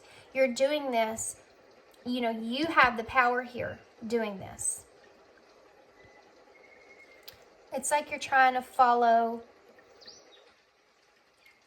Overall, what you're doing is you're following the guidance from within at this point instead of following that guidance from outside yourself, which it has not benefited you and still, you know, and so you know you have to make that change. So here, you have the lady. Well, let's start here. You have the water, which these two cards, it's crazy how synchronistic these are. This adds up, 61 adds up to the number 7, and the number 7 is about reflection. And here you have a card that says reflection and non-judgment. Now, the water is about that reflection too, and I feel like you're holding a lot of emotions within about things. Again, I see that same shell on this card right here. You're worried about moving forward on this journey and things coming to the surface, coming out of that shell, you know, you coming out of the shell. You could actually be a Cancer here, or possibly maybe even a Scorpio here. But I get this overall sense of this like water-like or snappy kind of energy where you're very protective of yourself and you don't let things kind of get too close to you without feeling safe in that spot. And so it's like you're holding this within in this bubble here. And you know, if you follow this direction of this mirror, this reflection, that you're going to have to not have judgment for the emotions that come to the surface. You know, when you go through that, and we're very hard on ourselves as human beings because we have all these straightforward ideas of how things are supposed to be, and when we don't follow that line or we get off of that line, we're very judgmental to ourselves. And I feel like this is something that is still kind of in you, that you recognize and something you want to kind of work on, is this judging yourself for not being, maybe you have a hard time with your emotions and containing your emotions. This could be any type of emotion, whether it's a sad emotion to something that is frustrating or causes you to be angry or anything like that. You may judge yourself on those emotions instead of just allowing yourself to feel. You know, we don't allow ourselves to feel. It's like you have to feel those emotions, recognize what they are, recognize where they're coming from, and then nurture yourself. Nurture those emotions. That way you can heal past that and keep moving forward. Most of the time we judge those emotions when they come to the surface, and then we just want to push them back down. You're not supposed to feel that way. You know, it's like when you grow up and you're a child and you cry and your parents or whoever says, don't cry, don't cry, don't cry. Immediately, even as children, we're taught to not show those emotions on the outside. And I feel like this is something that you've been closed off to, and something you know is going to come up in this journey. You know is something that you need to reflect on. Why can't I understand my emotions? Why can't I let my emotions out? And this being this big bubble here is like you feel, and this is something I think you're worried about, you feeling as if when you burst that, you know, when you pop that bubble, all those emotions are going to come to the surface and everything's going to flood. And I think you not having control over that is something that you're kind of hesitant about. And I think that's why this comes after Journey. And it's further away from the Magician, which is that control. Okay? So let's get some tarot to get more in detail about this. I did put these away last time, but I kind of want to keep them out for you guys. I feel like I need to. There's something here that I feel like I'm going to have to reference back to. So I'm just going to move these a little bit out of the way so that we can really get some tarot to kind of see. I just want to be able to remember. I don't know why I'm doing this for you guys. I didn't do this for the pile before, but for some reason I'm needing to reflect. So, okay. So this is the True North Tarot, and it's so strange and it's funny that y'all chose the True North Tarot, because this is the tarot that it's your true north, following your North Star, following your purpose, following the direction that you've been meant to take in this life. You know, this could have been a result, this idea, this discovery of wanting to kind of transform yourself here.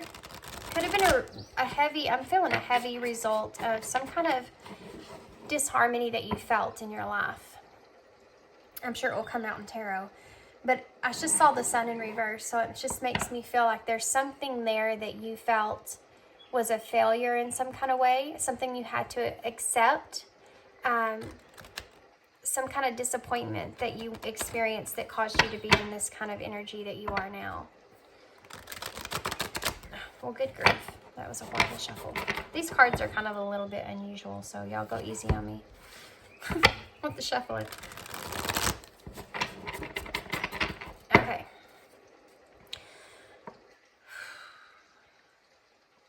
So what spirit do you have for call to about this journey that they're on? What do you have here for call to about this journey that they're on? So 2 cards came out. We have the World in reverse and the Knight of Coins in reverse.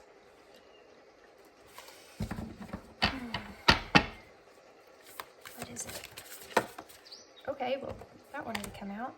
5 of Cups. That's that sadness there, that disappointment that we talked about. What else? What else? So there's that Emperor here, and 10 of Swords is there to clarify that. So this is giving me a lot of your past energies, where you're kind of coming from.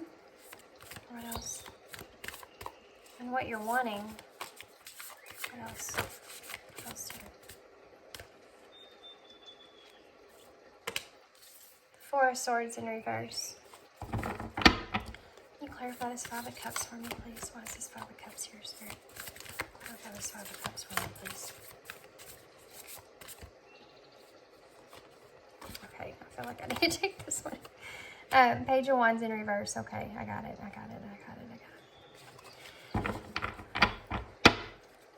Why is the 4 of Swords in reverse? Why is the 4 of Swords in reverse?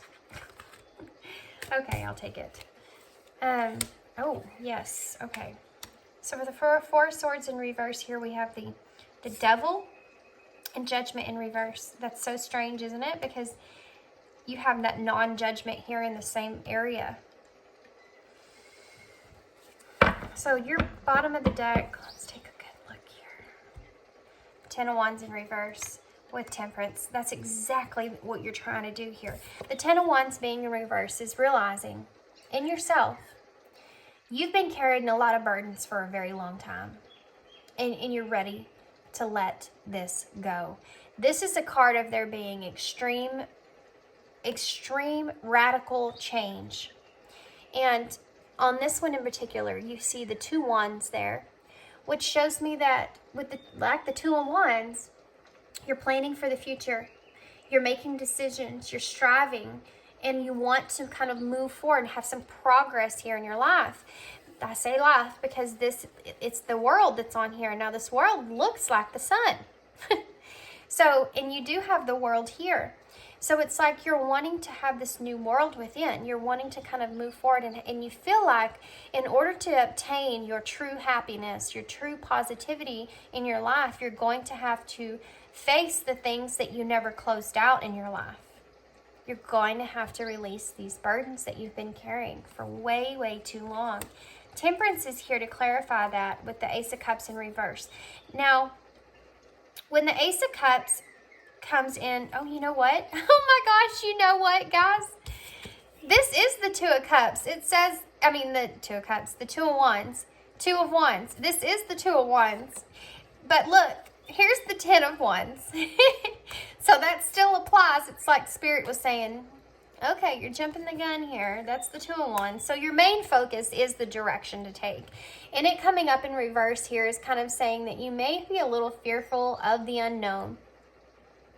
of how this is going to play out, which we've already seen here with these emotions, which I feel like is a heavy point in that. Now, the Ten of Cups is here underneath that, because when I see this Ace of Cups in reverse, all I can think is that instead of looking outside of yourself for that love, it's like you're realizing that you have to go within to be able to fulfill your own cup before you can really fulfill anyone else's cup. You know, you have to find that balance within. And it's like, that's like the burden that you've been carrying around here. You know, you also have the Fool in reverse and the Star here, Holy Major Arcana, right? This is a very significant change in your life at this point. The Star is about the inabilities for things to play out, like your future to play out in the way that you want. When the Fool's in reverse, it's like I feel like you feel as if you've had some reckless moments in your past, or maybe some poor judgment, because you've kind of lacked the direction there. Or maybe you've had some wild behaviors, maybe you've had some addictions, all that other stuff in the past. And that's the heavy burden that it's on your back, that you're ready to release. You want to like clean yourself, you know, out from within, and give yourself the love that you deserve. Instead of looking for that outside of yourself, you want to be able to fill your own cup, like this Temperance here. You know, this is the energy. Some of you have already started this road. Some of you are just now starting this road, and some of you are still making that decision, okay? It's going to be a little bit different for everybody here. It's the energies that I'm feeling. So we're starting over here with the World in reverse with this Knight of Pentacles. This is interesting because when it first came out, in my head, all I could think is that I feel like you feel like, first, you've put this on the back burner for a very long time.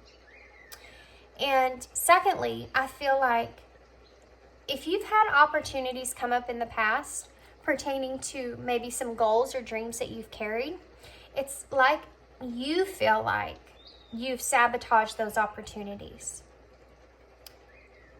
I feel like you have this idea that you have not followed the best advice, and you haven't listened to your own inner guidance. And when you do listen to that inner guidance, it leads you in the right direction. But everything else gets so clouded around that, it's hard for you to stay focused on that and say, is this me? Is this where my intuition is leading me? Especially if it doesn't add up to everyone else's opinion on the outside. And it's like you're wanting to connect with the inner you more so you can follow that inner guidance, so that you can trust that inner guidance. So the World, when it comes up in reverse, is there are things being unfulfilled here. You know, you missing out on a lot of things, and incompletions in your life. Whereas you want to be this Nine of Pentacles, that's someone that's very determined to reach their goals. It's also someone that gives themselves a lot of patience in order to do that. And I feel like we saw here, you've had a lot of impulsive energy behind the direction so far that you've been kind of pushing yourself. Guys, I'm sorry if you can hear my stomach. It's lunch and I'm hungry. But it makes me want to say that you've had this hunger within, but the hunger has been building up so high and so significant that that's where that impulsive nature comes in. You know, you just want to have it. You want to be this Nine of Pentacles. You want to have that tangible thing in front of you right then. And that's why you feel like it's kind of more, it's a self-destructive kind of energy, because instead of allowing yourself patience and understanding what choices you want to make moving forward, you're rushing, and you're not giving yourself the opportunity to really think on things, to really listen to yourself, to put, everyone else's opinion next to your inner guidance and decide which one is for you. Okay? Something that you're wanting to change. That's just the outside of it. you know, deeper down is where all these emotions come into play about you wanting to change these shadows of yourself. And there is a lot of disappointments in your past that took place. I feel like there's two opportunities maybe that you had in the past that you chose to neglect or to not open, you know, kind of you turned away from those opportunities that you have, and it's something that you regret. And then it's like what you did choose didn't play out. The Page of Wands, guys, when it comes up in reverse, first off, it does talk about self-limiting beliefs there, but it's also the belief that you have within yourself. And I feel like this disappointment that you have within kind of reminds me of what we talked about here with that judgment, you know, judging yourself, trying to be non-judgmental of those emotions that you have that come up. And it's like the energy of being very, very, very hard on yourself when you make a mistake, when you have a failure. And it's like you have to have that failure. You know, you have to have that in your life. Otherwise, you wouldn't be as intelligent as you are at this point. You wouldn't be as strategic or, you know, that being able to cope with those losses is how we evolve our minds. You know? You take two people that are working on a project, okay? This person over here, everything goes right for him. He has like the best luck in the world. And you're looking at this guy going, what am I doing wrong? Because you've had so many mistakes. But at the end of the project, something, and it's like if it's timed, okay? I'm like watching a clock go down. At the end of the project, this person runs into a problem. They haven't had one yet, and they run into a problem when there's like 5 minutes left. So do you. Another problem. But you've had plenty of problems. And you've worked your way through those issues, those problems, time and time and time again. So when it comes to the end of the project and there's 5 minutes left, you don't have to go through, well, I could do this, I could do that, I could do this. You already know what works for you and what doesn't. So you don't have to go through all those other steps. You know, and you get it done. Do you see what I'm saying? This is kind of like life. That's an understanding that you need to kind of develop. I think that you're too hard on yourself when those happen, instead of really saying within, okay, well, I'm going to figure this out and I'm going to keep moving forward, and now I know. You know? You know? So, the Emperor here, we have the Emperor with the Ten of Swords. So, ouch, okay? Ouch. The Ten of Swords, guys, is a painful ending, and I kind of felt that over here. I actually want to get a clarifier for that. I'm going to use this tiny deck.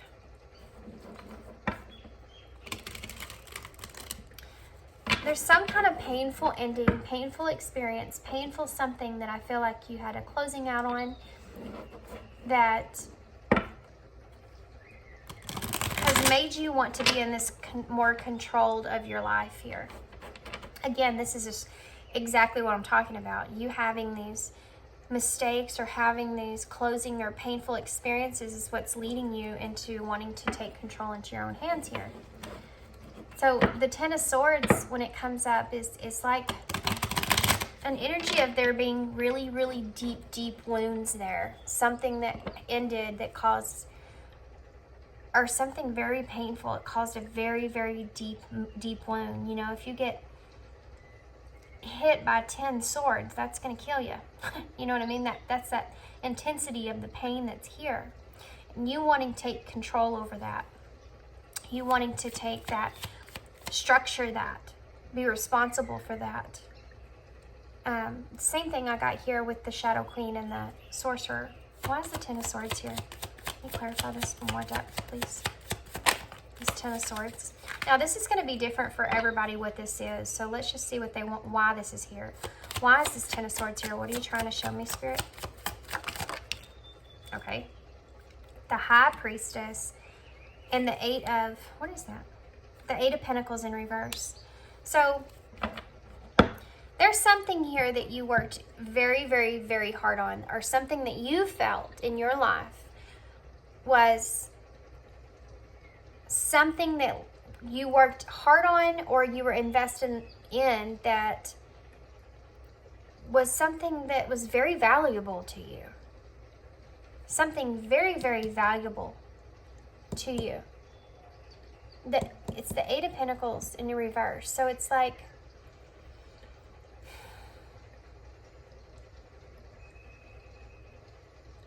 the other thing, guys, that I'm feeling here is that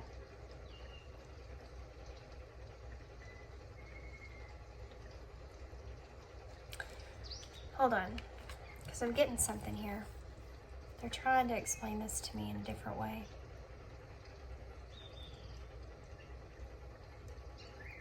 Because of how you valued the work that you put into something here. And it not playing out. The High Priestess is the intuition. And I feel like you have this knowing that you need to kind of take a break. Or you need to have this rest. Or you need to kind of give yourself an opportunity to stop, because whatever you're doing is keeping you in this where you're not motivated. Like you have this knowing that you need to kind of step away from this. You're trying to better yourself, you're trying to take that control here. Trying to have this transformation. You want this transformation. The other thing that I got here for some of you is that I feel like there's something that you worked hard on, or maybe even a connection that you felt like was solid. You know what I mean? Something that you felt like was going to be just great or solid or whatever it is. And I feel like with the High Priestess, it's like there was something hidden there that you didn't see. And you feel like that kind of jolted you into this journey. Does this make sense? I hope this is making sense, because this is specific here for someone. Something that you found out that was hidden from you for a long time, that was very painful, has jolted you into this Emperor energy, which is beneficial, guys, because it's pushing you in the right direction, actually. Even though the pain was there, it's like you're taking control of this now. You want to be stable now. You want to come out of this. The other thing that I'm seeing here is that, the High Priestess is a very spiritual card. It's a very intuitive card. It's a very, it's having that spiritual insight there, or having also those hidden talents there.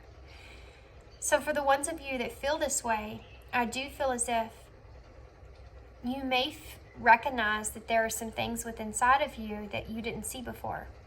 You may have some abilities or gifts that you're realizing that you hold. This could have to do with this High Priestess, this inner knowing. You could be having some kind of psychic abilities coming out, some kind of just awareness. You may be seeing synchronicities. All this other stuff could be coming out, and you're trying to understand that. And it's causing you to have this closing or ending of what you believed in before, and really stepping into this Emperor role, trying to move forward with that, trying to take control of that, okay? So the Four of Swords in reverse. This is telling me that you've been contemplating about this journey for quite some time. I feel like there has been a whole lot of misunderstandings about how you are supposed to be moving forward here. And I feel like you're very restless on the idea or thought of this. And the reason with this right here, the devil, which is funny because I mentioned Scorpio, and there's a scorpion, which is, the devil is Scorpio, but the devil and judgment in reverse. Now, this is releasing, okay? This is a card of releasing, the devil. Releasing what? Well, judgment in reverse. You know, facing the reality that you have not been living your truth. Facing this reality of this self-doubt, this lack of self-awareness, this, you know, ignoring the call that you're feeling deep down of following that intuition, following that gut there. You've been lacking this and you're ready to release this. And this is something that you've thought about and contemplated for a very long time, but you're also very restless about it. And it's because of this judgment that you kind of have placed on yourself in the past is something that I feel like is hard for you to kind of face. You know, facing that is very scary. I also feel like you are in a way kind of judging that, because that's just kind of what you do here. Okay, so let's get some advice, because I feel like this was really telling us more so kind of all about what you're kind of going through and what you kind of feeling here.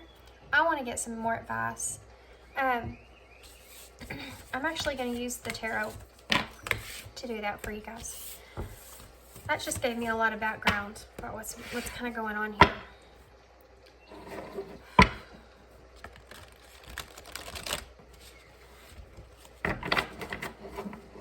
Sorry, I'm thinking about another different kind of oracle to pull for that.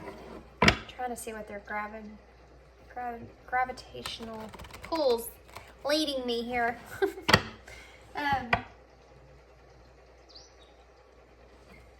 Okay, I got it. Okay. Okay. These are called the Sacred Destiny Oracles. I'm just going to pull a couple of them for advice for you guys, okay? Can I have some advice, please, for pile 2 about this and your journey? Can I have some advice, please, about this? Purification. That's exactly what we talked about, what you're doing here. In order for these flowers, these sunflowers, to grow, which is a card, the sunflower reminds me of the sun. It keeps coming up because the sun in the original tarot has he's holding the sunflower here. Now the rain, like we saw the rainmaker there, is, in order for that happiness to come out, you're going to have to go through the rain. You're going to have to face that. You're going to have to go through those dark times and kind of revisit that stuff, so that you can understand what is it there that's holding you back. New beginnings. Yeah. Wow. So this is a new beginning for you. This is you kind of, you know, taking this journey with stride, moving forward, knowing that this is really what you want for yourself. Release. That is amazing. I love the way this came out. The bottom of the deck is fulfillment. Guys, I mean, I love that. That is awesome. You going through this purification and having these new beginnings for yourself, you're going to have to release the old in order to gain this fulfillment. You know, these are everything. You know, you have to go through that period where the things that no longer are serving you in your life, you kind of have to release from. And, you know, we saw that over here about those things from the past, those whatever that is for you. It could be, you know, it's different for everybody, but it could be, you know, addictions, repeating the same toxic pattern. It could be repeating this with the same kind of cycles in relationships, or whatever that is for you in your situation there. You releasing that, out with the old, in with the new. This is how you're going to achieve the fulfillment here that you want. Look at that. You have flow under that. Yeah. This is how you're going to get to that flow state, which is what you're wanting here, this River Queen. Flow, letting go, natural movement. In order to gain that in that fulfillment here, this is part of the growing process. This is the reality of it. This is what you have to face. So tell me more. Okay. The Queen of Cups. Apparently, she's just flying right out there. So the Queen of Cups is someone that nurtures. She's someone that's very caring and kind and supportive, and she's a good listener, and she's loving, and she's... Also, what this is telling me here is that there may be someone around you, a Queen of Cups type energy, which is again a Cancer card, but there may be someone around you here that is kind of that loving advisor, someone that you feel has your back here, and that you feel like is kind of like a sun energy for you. Why are you showing me this Queen of Cups? For Paul 2 Spirit, why is this Queen of Cups here? Why are you showing me this Queen of Cups? Why are you showing me this Queen of Cups? 2 cards came out. We have the 9 of Cups in reverse and the 9 of Wands. Wow, 2 9s back to back. That's a very intense thing. The 9 of Cups in reverse talks about there not being a fulfillment there, not being able to fulfill your wants or your needs. And the 9 of Wands is facing that challenge, you know. The 9s are also very independent cards.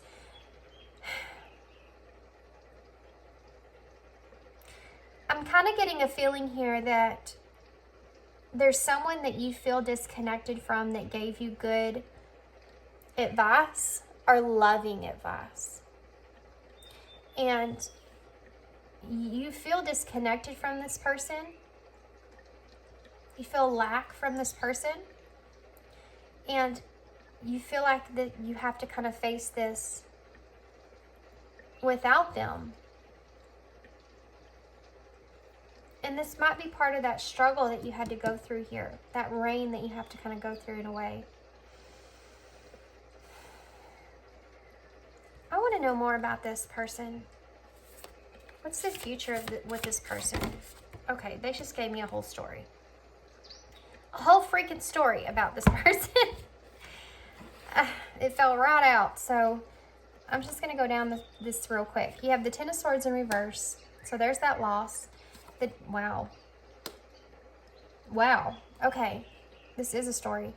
The 10 of Swords in reverse, and I know y'all can't see those very well. I'm sorry. Is that loss that you're experiencing.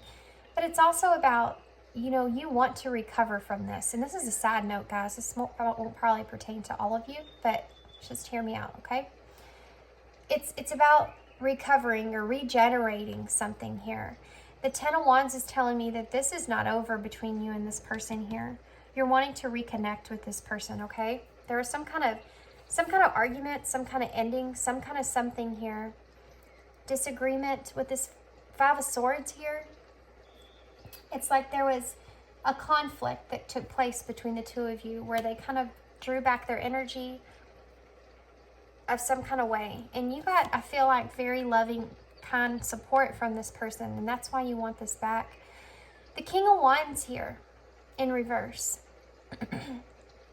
You did something, I feel like, that was very unexpected or very hasty and very impulsive, I feel, when it comes to this person, and whatever this disagreement or conflict was something hasty. The 7 of Cups is that card of, you know, not knowing which direction to take at this point with this person. And then you also have the 7 of Pentacles here in reverse, which is, this is a card of, it's almost like you want to invest in this connection, but you have no idea how to do that. This is someone that you want back in your life because of the emotional support that you had there.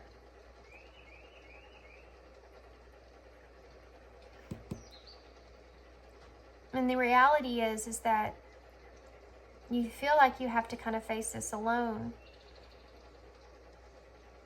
And you liked having this emotional supporter here. This is someone that's motivated you and kept you going in a way, kept you standing strong, kept you in a positive way. Like, this person was very positive about your growth in your life. You know, the Seven of Pentacles, when it's in reverse, is also a frustrated energy, because you feel like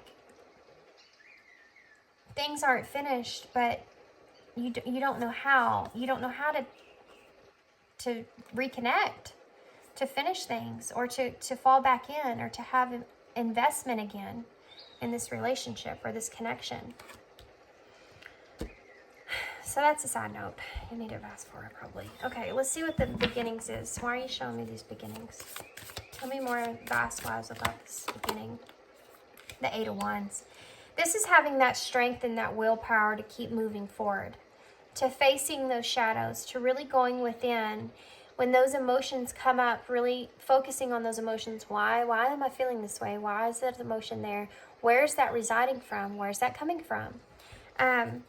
But wanting those new beginnings and kind of pushing yourself, driving forward here. The Eight of Wands is a very fast-paced energy. It's progress, though. It's freedom. It's excitement. It's really having that momentum behind it, like you're riding that wave. You know, something you want to really invest in heavily. I've seen 3 trees so far in different decks. This tree here, and then you have, this is another tree here. You're wanting to really highly invest in a new beginning for yourself. Why is the Release card here? This is saying that you can do that. You have the strength. You have the willpower here. This is all about the willpower. Keep moving forward. What is release? What needs to be released? What is this release? The Ace of Wands. Oh, okay. This is saying that you need to release your creativity, okay? Moving forward, you need to release your creativity, your spark, your enthusiasm, your excitement, how you want to feel that spontaneity, you know, that driving force that's behind you that we saw before is something that you need to let out. And this is a card of a new beginning. So what I'm seeing here is this will help you to move towards the new beginning, releasing this from within.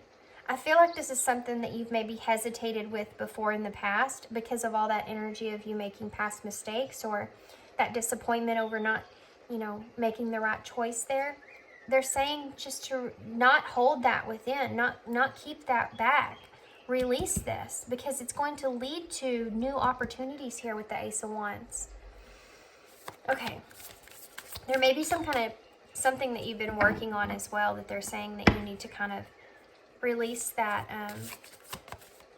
in order for that. See, because this is autumn. This is closing out, and then spring comes, and this is all green here with this Ace of Wands, which is spring. So it's like, you know, the wands are the season of spring. So you're literally going from fall to spring.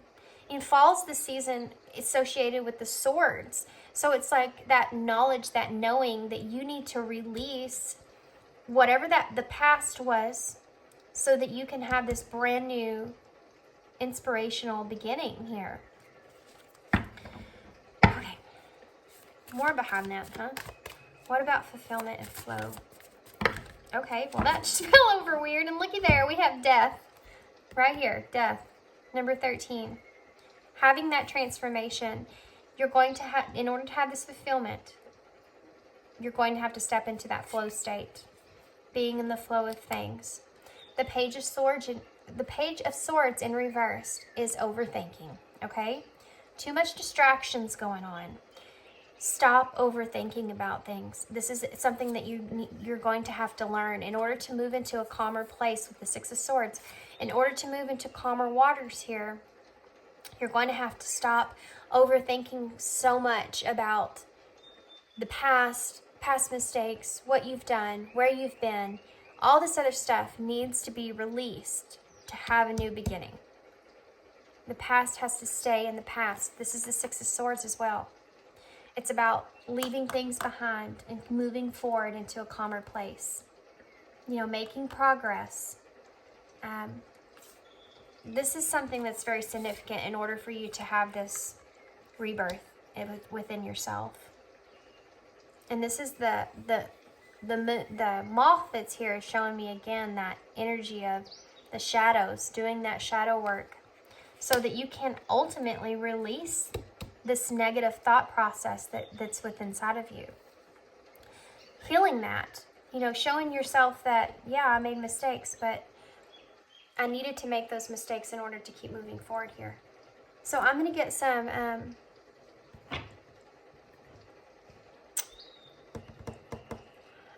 spirit cards, but I kind of want to get real quick because I want to see about this, this person over here that's on your mind.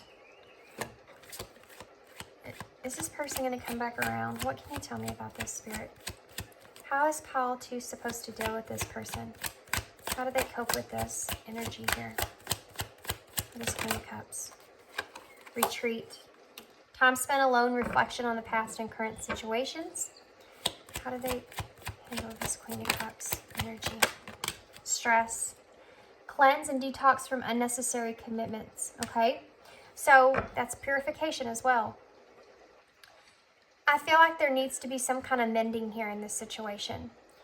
I feel like you've done a whole lot of the Seven of Cups energy of not knowing which direction, which choice to make in order to have this investment with this person here. I feel like you kind of just, again, this is the energy of you letting that go. Whatever this was here in the past, conflict-wise with this person, this is you needing to let that go. It's causing this stress here. You know, there's no coincidence we have cleanse and detox here and purification here. This is something that needs to be resolved so that you can move forward. That's why it's saying to reflect on the past and current situations. You need to resolve this energy with this person. And if they're not around and you can't resolve that with them, then you need to kind of have that settle within yourself that this kind of is what it is and keep moving forward with yourself. You know, I'm going to get one more and then we'll continue. One more. Oh, well, that flew right out. Celebration.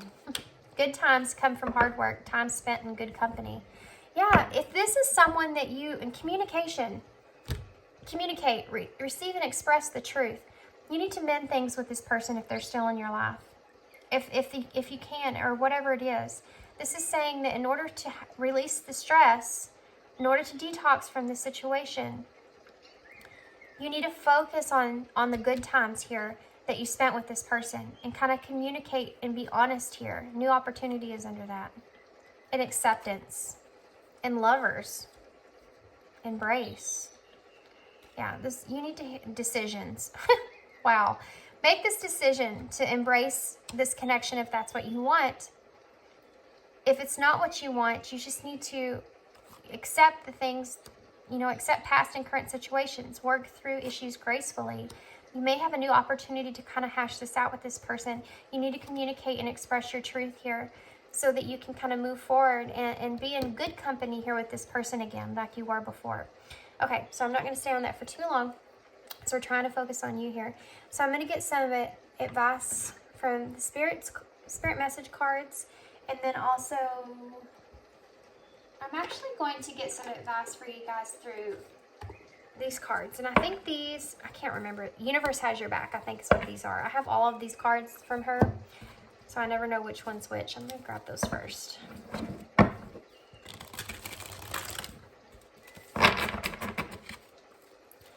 Can you give me some advice, please, for Pile 2? Spirit, advice for Pile 2, please. So we have, my high vibe thoughts create health in my body, peace in my mind, and love in my heart. Yeah. Yep. That's that new beginning. That's that new inspiration. That's you cleansing yourself from all this stuff from the past there. I accept the gifts that I've been given as a high service to the world. Wow. Because we talked about those gifts. that you feel. We talked about all that stuff. And look, it's coming up again. Accepting that, accepting those gifts, accepting them for what they are, and, you know, not letting self-limiting beliefs of what they are hold you back. Not judging yourself either. Allowing yourself to feel. What else? I bring peace with me wherever I go. Yeah. There's the sun and the moon on there as well. So it's like you're illuminating the darkness within you, you know, and having peace with that darkness that's there. The bottom of this deck says, I'm just going to take it. Oh my gosh, I have to take this one too, for sure. Sorry, guys. I'm going to leave it there. Attacking others is an attack on myself. I choose to release this now. Yes, having that negativity there, having those resentments there, something that you need to kind of release yourself from. I think that's why it's wanting you to heal this situation over here. But listen to this. The difficult relationships in my life are the perfect mirror for me to look more closely at my own behavior. This is having that inner guidance with the third eye here. Sun and the moon here as well, illuminating all those things, coming to light there. This is about you understanding how to focus on those shadows. So when you go through your journey here, what you'll see is that you'll start to analyze or really just see in a different way the relationships you're in, how you respond in those relationships, because they are mirrors. They are mirrors to show you when things come up. You kind of look at those and look at the behavior that you're putting out there and say, why am I behaving in this way? Where is this coming from? Okay? So that's something that you need to, I feel like, study on, and if you need that, and really, really listen to your inner guidance. You can listen to me, you can listen to any other reader, you can listen to anybody all day long, but your guidance comes from within. The only thing that I'm doing here in these readings is I should be just clarifying things that you already feel inside of you. Just helping you follow that inner guidance that you already feel. Okay? So let's get a message from Spirit, and then I have a few more Oracle cards that I want to grab real quick, and then we'll close. Messages for pile 2, please. Can I have a message for pile? I knew that was going to come out. I was thinking about it, and there it is. Self-sabotage and soul solitude. Wow. And then just ask us on the bottom of the deck, which I feel like is very good for you. I feel like you need to listen to that one as well. Self-sabotage. When you learn to get out of your own way, there will be no stopping you. Most of the time, it's not others who prevent us from achieving your true goals. It's the inner voice that derails those carefully woven plans. This is very important to you because this is what I feel. And I always point this out on this card. You know, she's blinded. She can't see because someone is holding a blindfold up to their face. And she can't see these beautiful flowers that's behind her.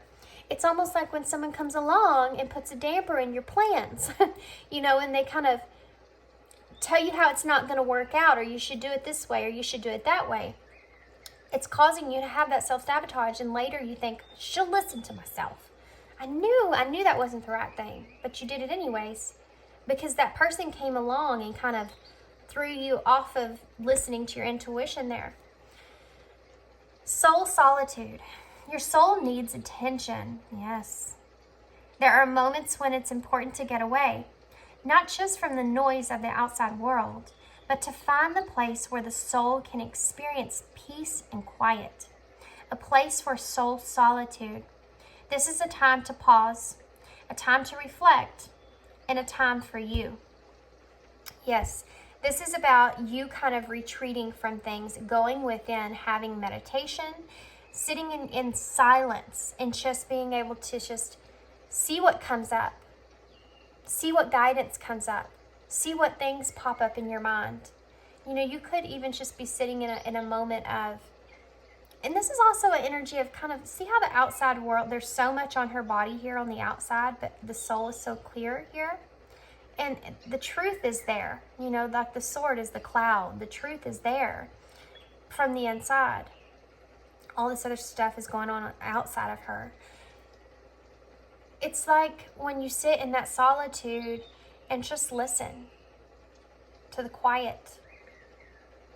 Things come into your mind, and kind of think about the things that come into your mind. I know that sounds weird, but when they come up, think about them. You know, what comes up when you are silent? Also, if Spirit's trying to send you some messages here, which is we're getting to, recognize those messages and symbols, synchronicities, objects, things, a thought, repetitive stuff that you see. If you're in meditation and you have a vision of a certain animal, look that animal up. What does that mean? What is Spirit trying to communicate to you? You know, they can't use necessarily, unless you're very intuitive with it and your spirit guides. When you first start a journey like this, you can't, they send signs. We just sometimes we're so busy, we don't pay attention to them, you know? This is what it's saying here, is kind of pay attention. And help is always there. Just ask. There are many here in the spirit world that can assist you at this time. We are made up of the divine source, your loved ones, friends, guides, and angels, and spirit helpers who are waiting here to assist you. What are your spiritual team? And all you have to do, we are your spiritual team, and all you have to do is ask for help and guidance. So if you feel like you're in a bit of a pickle, and I don't know why they're telling me to say it like that, but I guess somebody needs to hear that. So if you're in a bit of a pickle and you feel as if you need to kind of figure that out, send a message out there, pray, you know, say, hey, I need some help here. I'm struggling. Can you please send me a sign? You know, if this is the right choice, if you're having a hard time listening to your intuition, you say, if this is the right choice, if this is the choice I need to make, can y'all please help me? Can you send me some kind of sign? Can you send me, you know, whatever it is that you want as a sign? And these could be crazy things that, you know, you don't see on a daily basis, like a pink flamingo or something like that. And you happen to see a pink flamingo, or you see a picture of a pink flamingo, or whatever it is. It happens, guys. It's real. And if you would just kind of ask for it, it will come to you, you know, in the time that you need it, in the moment that you need the clarity there. Okay, so I'm going to get a couple of these, and then we're going to close, because y'all's reading was a little longer than Paul 1. These are just inspirational cards that I got from Amazon. I can't remember who makes them, but I'll try to note it. I wanted to come out. I am becoming a better version of myself every day. Yeah, every single day you'll start to recognize things, and you'll start to grow and realize, look, this is in their own control. It's from within their self. It's in their own control here, which is what you're really needing. And I also want to say that there's a lot of hands I'm seeing here. You have this hand here, a hand here, a hand here. It's almost like it's really, really Spirit coming and saying, you just reach out for help. Just reach out for help. Look, more hands. I am deeply loved by the universe. Yeah.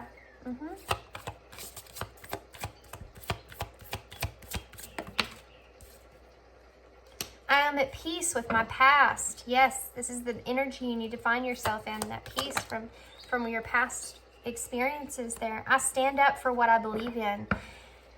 This has come through a couple of times here. I do feel like there's some judgment around your beliefs, or the way that your beliefs are changing. And this is saying that you need to make sure that you're honest and truthful to who you are and what you really believe inside. Not what the outside world's kind of all telling you need to believe. What do you believe in? What are things that inside of you that you believe in? And kind of follow that instead of following everyone else or everything else. Okay? The bottom of it says freedom. I have the freedom and power to create the life that I desire. Perfect way to end your reading. This is exactly what we've been talking about this whole entire time. You have that ability, and you're recognizing that now. And you have the power, and you're recognizing that now.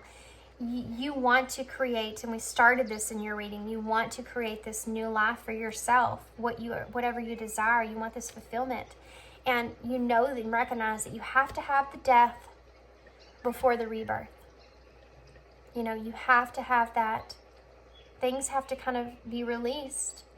And you have to go through that stage before you can have that brand new beginning and brand new life, brand new experiences. Okay, so I hope y'all enjoyed this reading. I'm going to leave you there. It was pretty long. But I hope you enjoyed it. I hope this helped you. I know not all of it's going to resonate, but I hope that there were some messages in there that helped you moving forward. And thank y'all so much for tuning in and all your kindness and your support and all that good stuff. If you're interested in having a personal reading with me, my information is down below. Just shoot me an email and I'll send you the information on that. So thanks, guys, and I hope to see you again soon. Bye.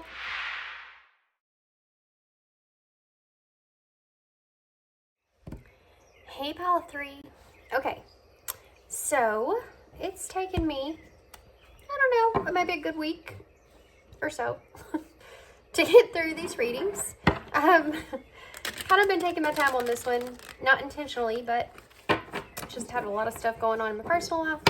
There's been a lot of sick stuff going on with my kids. I think everybody's getting better now.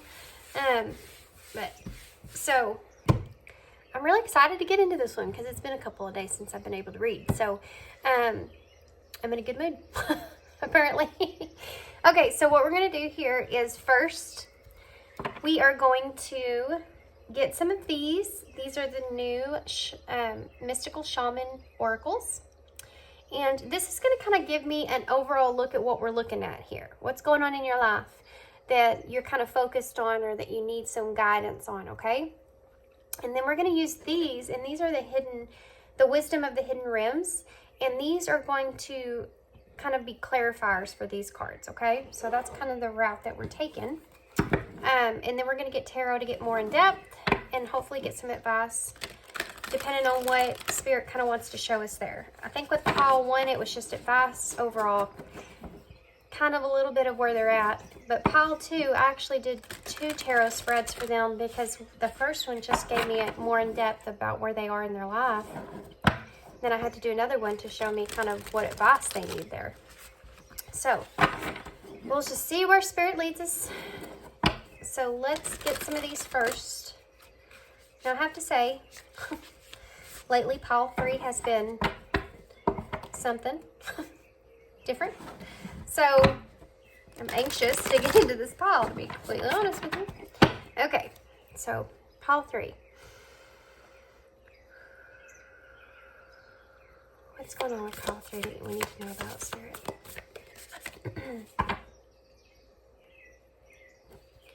What's going on with pile 3? Okay. The Time Master, number 57.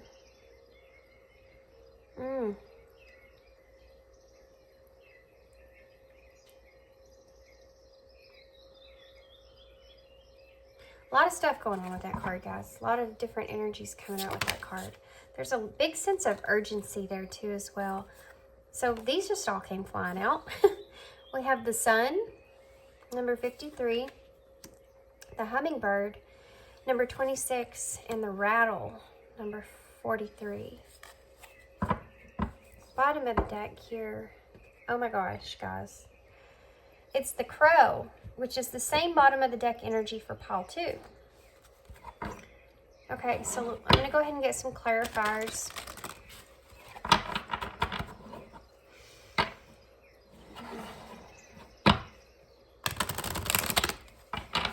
I don't know why they're wanting me to talk about hummingbirds, but let's do it, shall we? Hummingbirds. So I don't know how much I can actually tell y'all that I know about hummingbirds, but I'll tell you what I kind of do know about hummingbirds.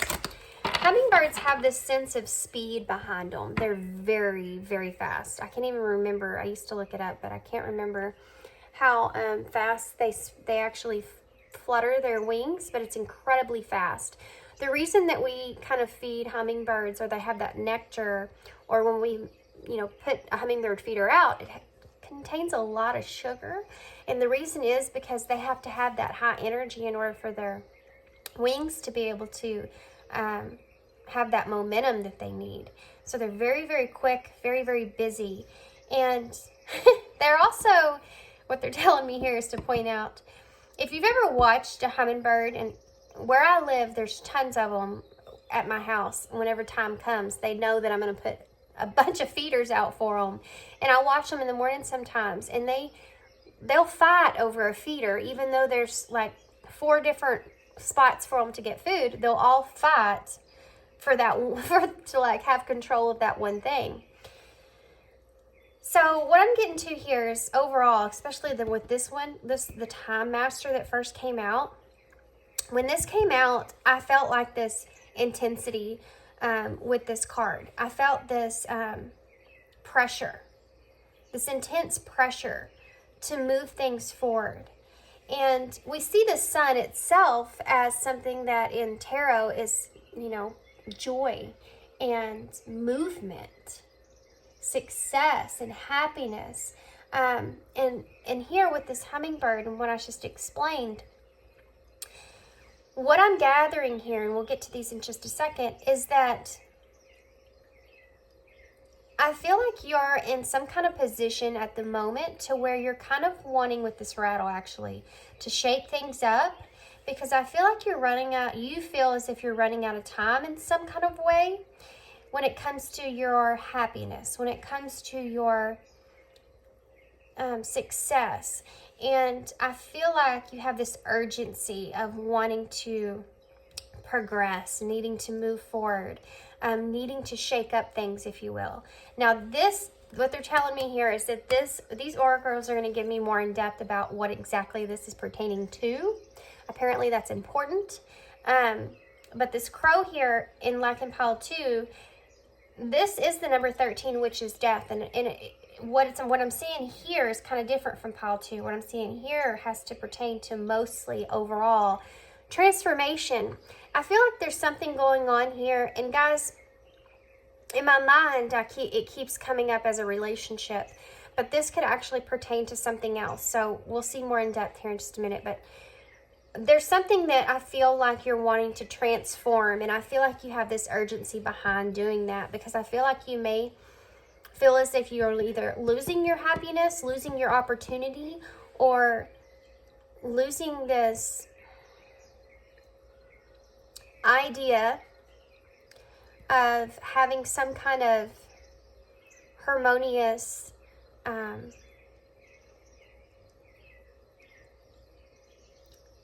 connection with someone.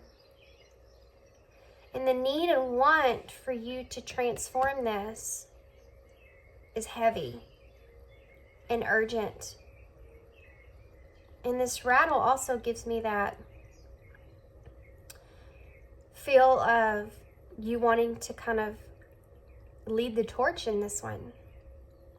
Lead the way. Moving forward. It kind of reminds me, for whatever reason, of the Ace of Wands. That new opportunity. And the Ace of Wands, that's why it's reminding me of it, is because of all this fiery, especially with the sun here, all this fiery, fast-moving energy, this push, it's pushing you to, I feel like, make some kind of decision here. If we see the Ace of Wands or the Two of Swords in tarot, I feel like it's just like signifying the fact that you feel this urgency into making some kind of decision here when it comes to being successful. Now, if this isn't a relationship, this is pertaining to you just being successful overall, okay? So let's get some more in depth here.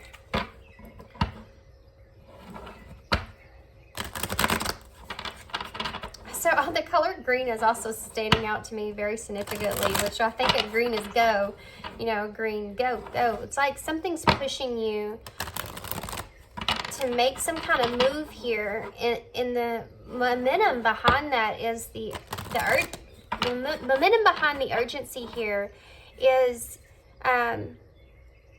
taming the wind.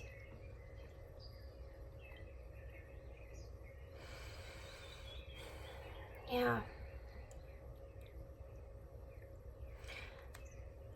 I think that you're worried about things not moving in your favor, or things moving away from you. Like you're wanting to control this future that you're moving into here. Okay, so let's see about the Time Master. Okay. Well, boy, that just popped right out there, didn't it? The Wise Woman of Wonderland. Integrity. Compromise. Number 21. Wow. Yeah. The White Rabbit. Again, you know, like on Alice in Wonderland. I'm going to be late. I'm going to be late. I got to get to where I'm going. I'm going to be late. That energy is what I'm feeling here with this Time Master. And it's so funny, too, because in Wonderland, he has the time watch. He's constantly looking at the time, constantly looking at what time it is.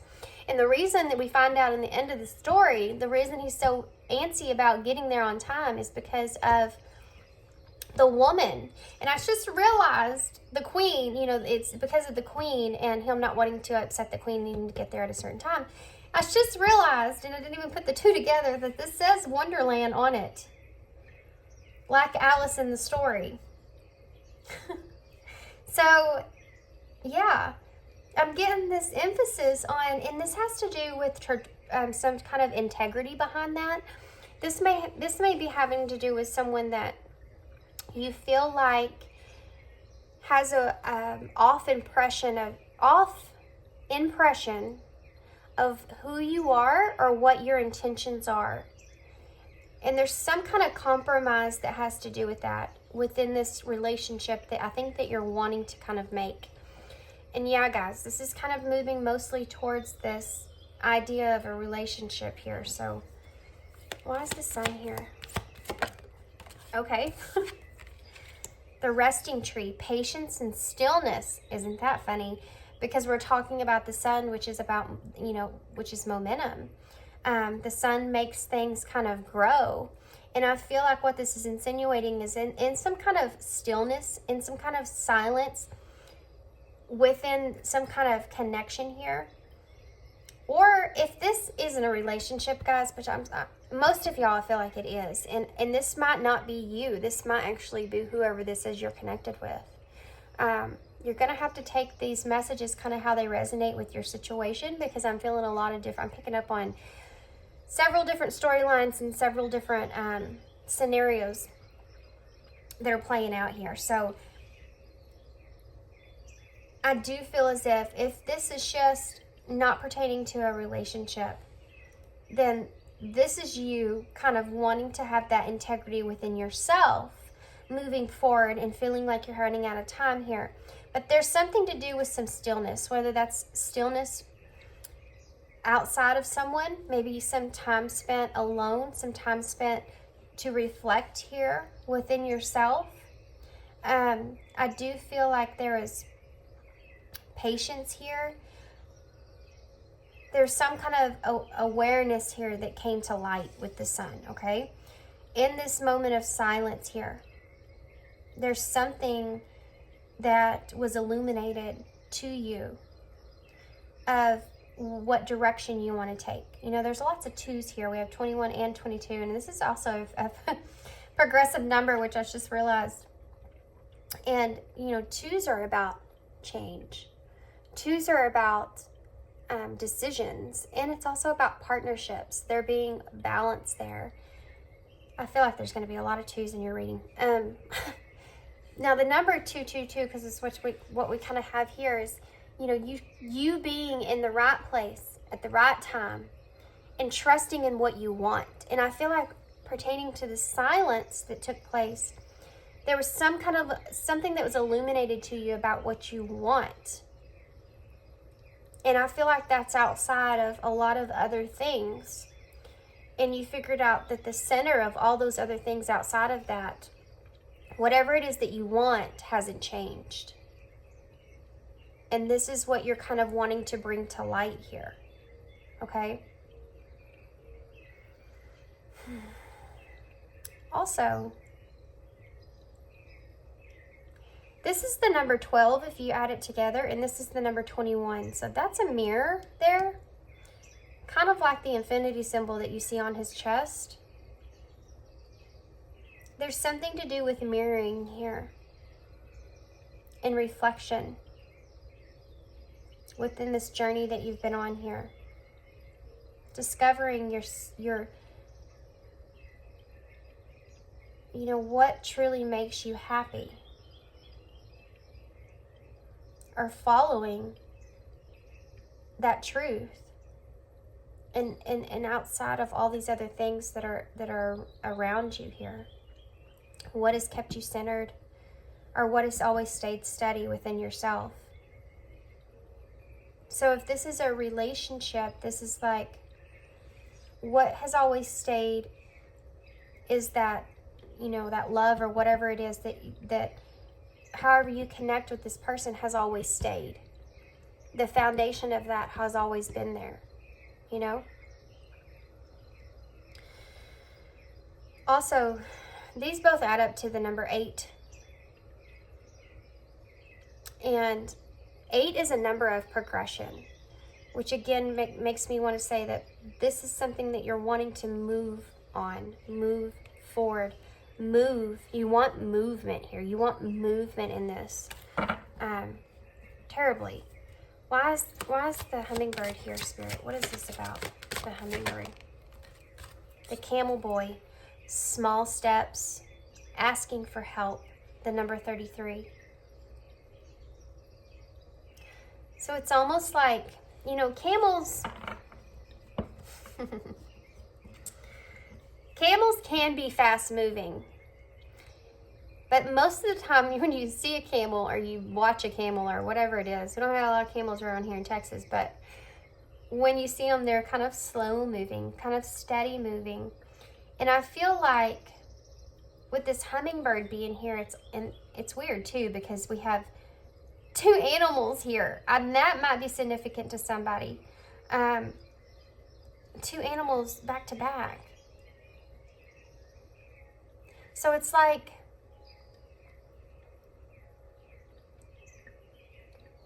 you know, it's like it's wanting to point out animals for some reason. So either animals have been following you around, certain animals have been following you around, or something like that. But let's talk about this camel, because they're wanting me to focus on this. Camels, first off, they carry a lot of weight, okay? A lot of weight on their back. And with this small steps, it's almost like you have been taking very, very small steps with moving forward in the direction that you want. And it's like you've had this burden that you've been kind of carrying throughout this whole time, like the 10 of Wands, you know? And the reason that you've kind of been taking these small steps or asking for help is because I think that the way this card is and all these clouds and things that are around it, I think that you have been very clouded about your decisions moving forward, and I feel like you've been wanting or trying to gain a higher sense of clarity in the situation before you have this momentum take place. And I think this momentum has also a lot to do with your emotions because of the huge full moon that's in the background. Also, there's an egg here underneath this bird, or it looks like an egg to me. And these 2 flowers here. And all this stuff is standing out to me, saying you've been wanting some kind of like new beginning or something to hatch in this situation pertaining to emotions, but you've been really taking very small steps towards that because there's some burdens here that are on your back. And it's like you've been trying to listen or follow your higher guidance, or guidance from a higher, you know, something higher, okay? Spirit, whatever you want to call it for you. You've been kind of following that higher guidance there, or trying to. And you've maintained, you see how this rope is around this camel's neck?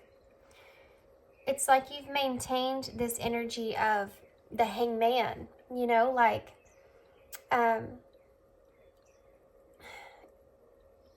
having this stuck energy and wanting to get yourself unstuck from this.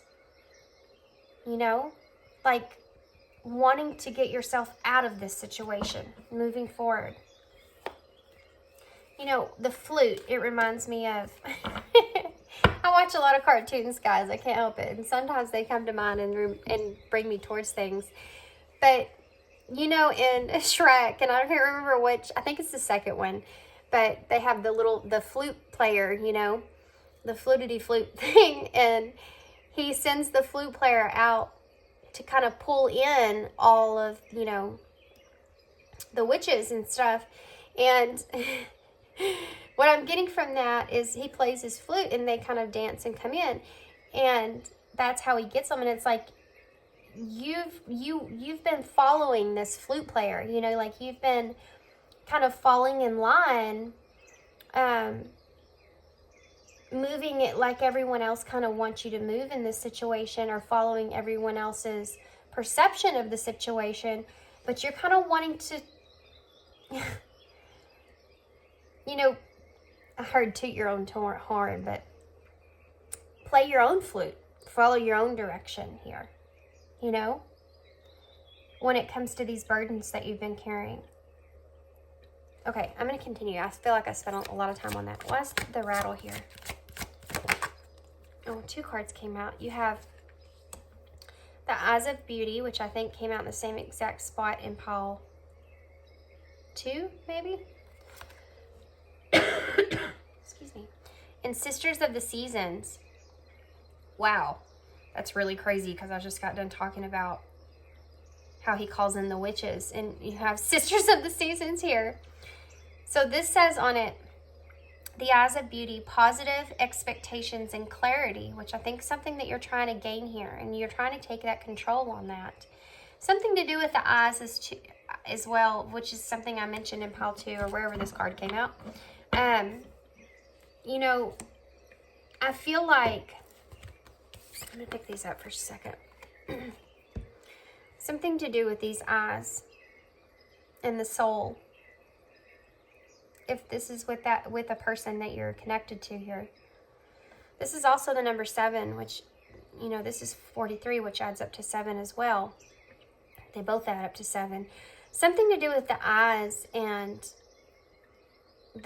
something behind the eyes with this person is like you recognize a reflection in yourself. You know, you recognize home or in this person, like your soul. You see yourself deep. It's deep. But you're trying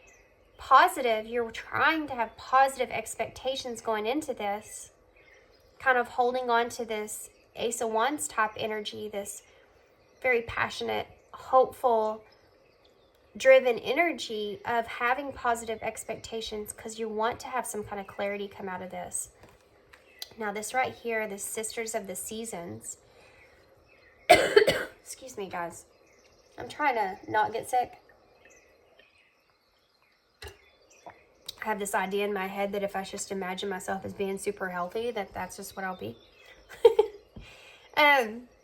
So we have Sisters of the Seasons, cycles of growth, natural law, and divine order. Wow. I'm liking this card a lot.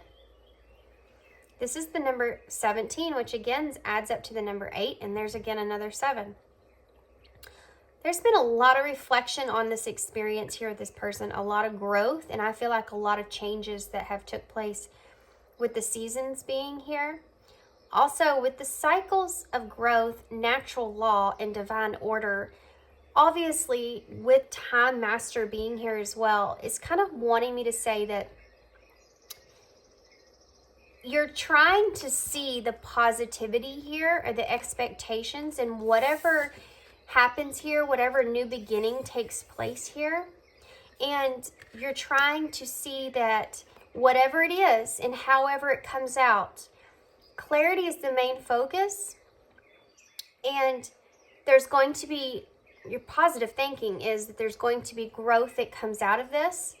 And whatever is the natural law or the divine order, in other words, whatever is meant to be is going to be, And I feel like you're just here trying to regain this integrity in this person, with this person in this situation. Transform that. Because I do desperately feel like there's something here in this connection that, in cycles, like this is a closing out of some kind of cycle that you're trying to move, trying to push, trying to get past, right? Lots to do with harmony. I mean, his coat here is a rainbow, which is peace and harmony. And then here you have the sun, which is all about positivity. And also here, wait, where else did I see it? What else was I talking about? I just got sidetracked somewhere. I have no idea how that just happened. Boy, that's frustrating. What was I talking about? Where was I going? Apparently, whatever I was going to say didn't need to be said. For whatever reason that is, I have no idea.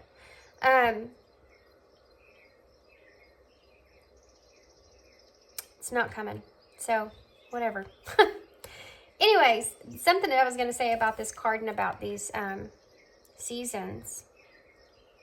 But moving forward, you're wanting to have some kind of overall, whatever clarity comes out. Oh, positive expectations. That's what it is. So again, a card of positivity here. You just want to come out with the way things are supposed to be and in a harmonious way. You're not really putting any kind of heavy expectations on anything here, because I honestly don't know that you really necessarily feel what you kind of want. You just, overall, you know that you want peace and you know that you want harmony moving forward. And that's where your focus is. Okay, so I'm going to move these up a little bit. And then we're going to get some tarot to kind of get more in depth here. I'm going to have to move my candle. Dang it. Okay, that's okay. We'll just put those there. So y'all chose, and I didn't even say this in the beginning. Y'all chose the Tarot of Mystical Moments. I love this tarot deck. It's gorgeous. I like the way the outside of it looks with the silver edges. And then also the images on it are really pretty. It's not the most favorite thing to shuffle because the cards themselves are kind of heavy stock.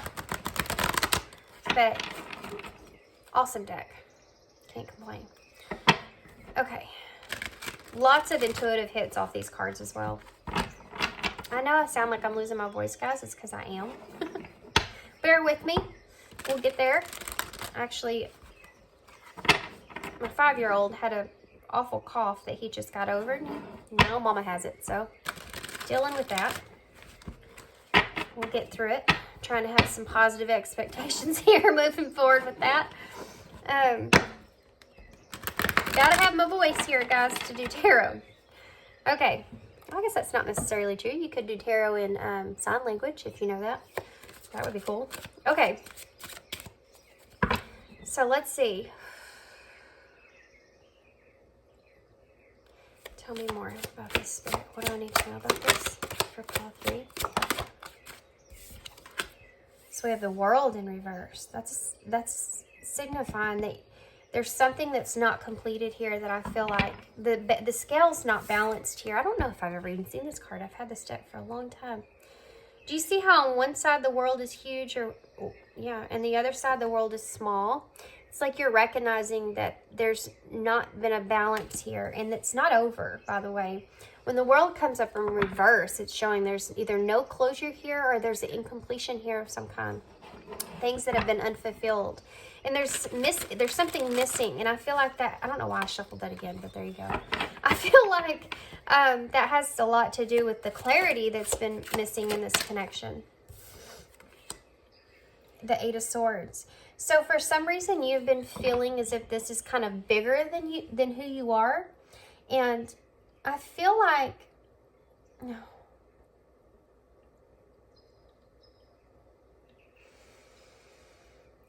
It's almost like what I described to y'all earlier is that, you know, I said there's something here pertaining to the middle of this situation that you felt that hasn't changed. And then there's all these things on the outside. I'm getting all these things on the outside with all the trees. And this person that you're connected to here has been caged like in the middle.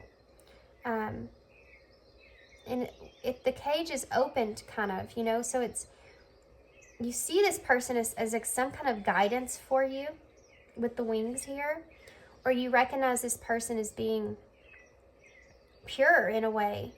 And it's almost like you've caged this person within yourself, not wanting to kind of hold this person for yourself, not wanting to really let this person go, and recognizing the purity that's there as part of this connection that you share with them.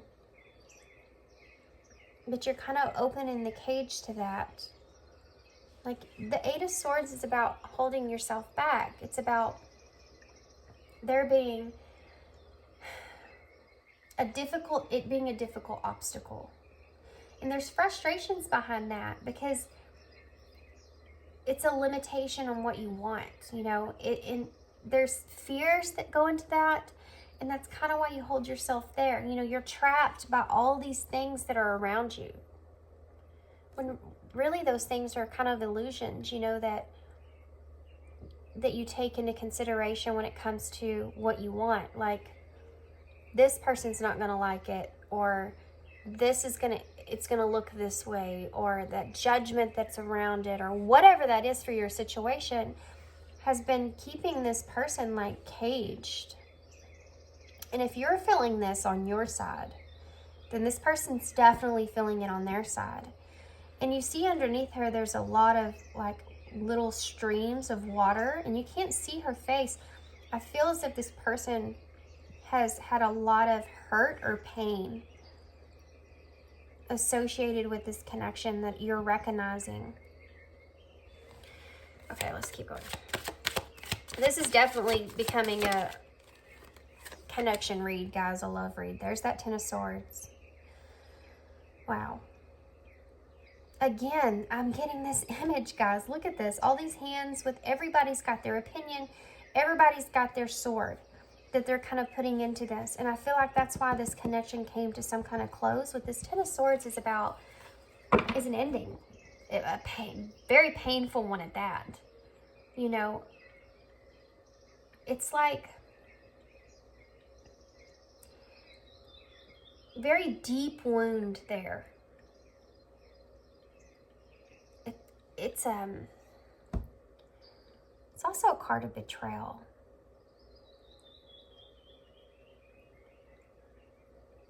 But the sun is coming up. Do you see? And this is right under the sun. The sun is coming up. It's like you're having this clarity about this ending and how you weren't the one that really wanted this or chose this, but all these things around you kind of did. All these illusions around you did. All these judgments, all these opinions, all this, everyone else chose this ending for you. Wow. Okay. That came right out. King of Swords in reverse. Look at this. Look at this needle that she's holding here.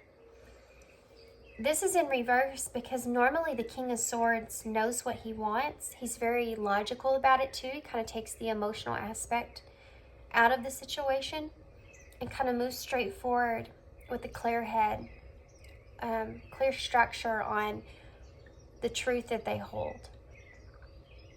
This is in reverse here because I feel like, again, guys, I have to point out, this is, when it's in reverse, is a card of being very opinionated. And I feel like these are all everybody else's opinions. Maybe that you didn't face, but that you assumed, you know, that illusion there. Or scarcity of what's going to take place, you know what I mean? She's holding this needle and she's realizing, you know, that she can actually weave her own dress, like her own desires, what she wants to wear, what she wants in her life. It's in reverse because I'm sensing that it's almost like you don't know how to kind of do that moving forward, you know? What else? What else, Spirit? Guys, I know I'm kind of getting this out as we go, but I'm going to get the clarifiers all out, and then we'll keep going, okay? Because it's going to take forever. There's that Five of Cups in reverse. Now, the Five of Cups, guys, the Five of Cups is being really an energy of being stuck. When it's upright, it's about being stuck in a particular situation, having regret that's there, having failure, focusing on the negative, the loss, that disappointment, that grief over how it didn't work out. And it's funny too, you can't see it, but we had that rattle there, and I told you that was like the Ace of Wands for me. And here again, she's holding this. Do you see? This wand here. And this is in reverse. When it comes up in reverse, it's like you want to move on from that. You want to forgive yourself and move forward, like the integrity here. No matter how the situation kind of plays out, you feel as if you need to kind of have integrity in this connection and give this person some kind of clarity. And that's how you can move forward. Because if you don't, it's like you'll be in that regretful state of, I should have. You know? There's definitely, I feel like, a lot of things that went unsaid here. So I'm going to go ahead and get all the clarifiers out, okay? Why is the World here in reverse? I feel like this is going to be more advice than clarifiers about all of this. Strength. Yeah. Why is the sword, Eight of Swords? There's that Ace of Wands. Why is the Ten of Swords here? Two of Swords, Two of Swords, Two of Swords. I keep thinking the Two of Swords is going to come out. Why is the Ten of Swords here? Ace of Swords in reverse. Close, guys. Very, very close. Okay. Why is the King of... Okay, why is the... Good grief. King of Pentacles. Wow. Wow. Okay.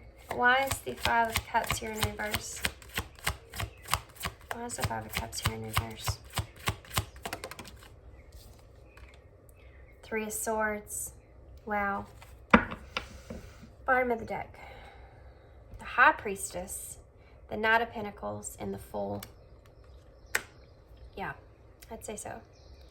I didn't talk a lot about this crow, and I'm going to tell you the reason is because it was exactly there just to show me that there needs to be some kind of transformation in this, and that's what we're wanting here, okay? Okay, so I'm going to get a little sip of this coffee here, and then we're going to keep going into this.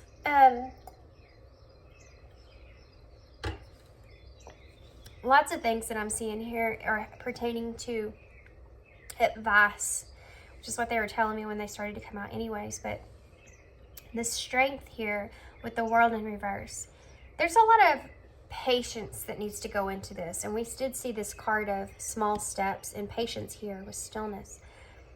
There's a lot of patience that kind of needs to go into this motion forward. And guys, look how these two cards kind of, do you see how the bottom, okay, do you see how this world kind of connects with this tree here? I feel like what this is saying is that someone in this connection on one part has been very solid, like a tree, very grounded, very consistent, and then someone else has not given near as much. And it's like you're recognizing the strength that this person has in this connection. And this is like a solid reason for why you want to have this harmony and this peace. There's something to do with the foundation here. This is again the number 8. And here you have the World, number 21, which is the same number that's here with integrity and compromise. So I don't think that's a coincidence there at all. I think what this is saying here is that there's a lot of strength behind you wanting to do this. Also, the courage. Facing this is going to take a lot of courage. And this is kind of saying to have patience within yourself moving forward. Moving in this progressive stage forward here, because there's definitely something that needs to be fixed, closed, some kind of closure that needs to take place here. And you have to find that strength and courage within yourself to be able to kind of move forward and do this. You know, this lion is sad. It's crying. And she's turning into like a lion herself, or a cat. It's like you're needing to follow your intuition here on this, and you know that. And you keep being pushed with that.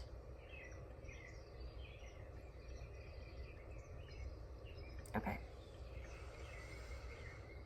So to clarify the Eight of Swords, this is Ace of Wands. Again, guys, this Ace of Wands here, showing that book too as well. And she's looking over here at this Strength card, knowing that this isn't completed. And there's still things to come to light with this big flower. It's like there's still things to grow in this connection. There's still beauty in this connection with the eyes of beauty. This Ace of Wands, though, to clarify, the Eight of Swords is like you've been holding yourself back, like we talked about, from being able to have this brand new beginning, you know, being able to use that passion that's built up within inside of you to kind of move forward and regain that integrity in this connection. Having some kind of transformation take place. You know, you have felt so restricted when it comes to this, wanting this new passionate beginning, or this just newness, like this transformation or whatever it is. You've been feeling so restricted when it comes to that. And I also feel like this person here has wanted that, and I think that you're aware of it. And that's just indicating to me again that you've kind of kept this within inside yourself, you know? Okay. It's like saying that this could happen. It could be there, but you're the one that's holding yourself back from it. So the Ten of Swords with the Ace of Swords. Boy, ain't that grand. We talk about cycles here, and then you literally have a cycle here. You go from the Ten of Swords to the Ace of Swords. You're going from a closing something out here. Ending of a cycle here, to the Ace of Swords, which is that renewing, you know, starting over, going from 10 to 1, back to 1, but it's in reverse.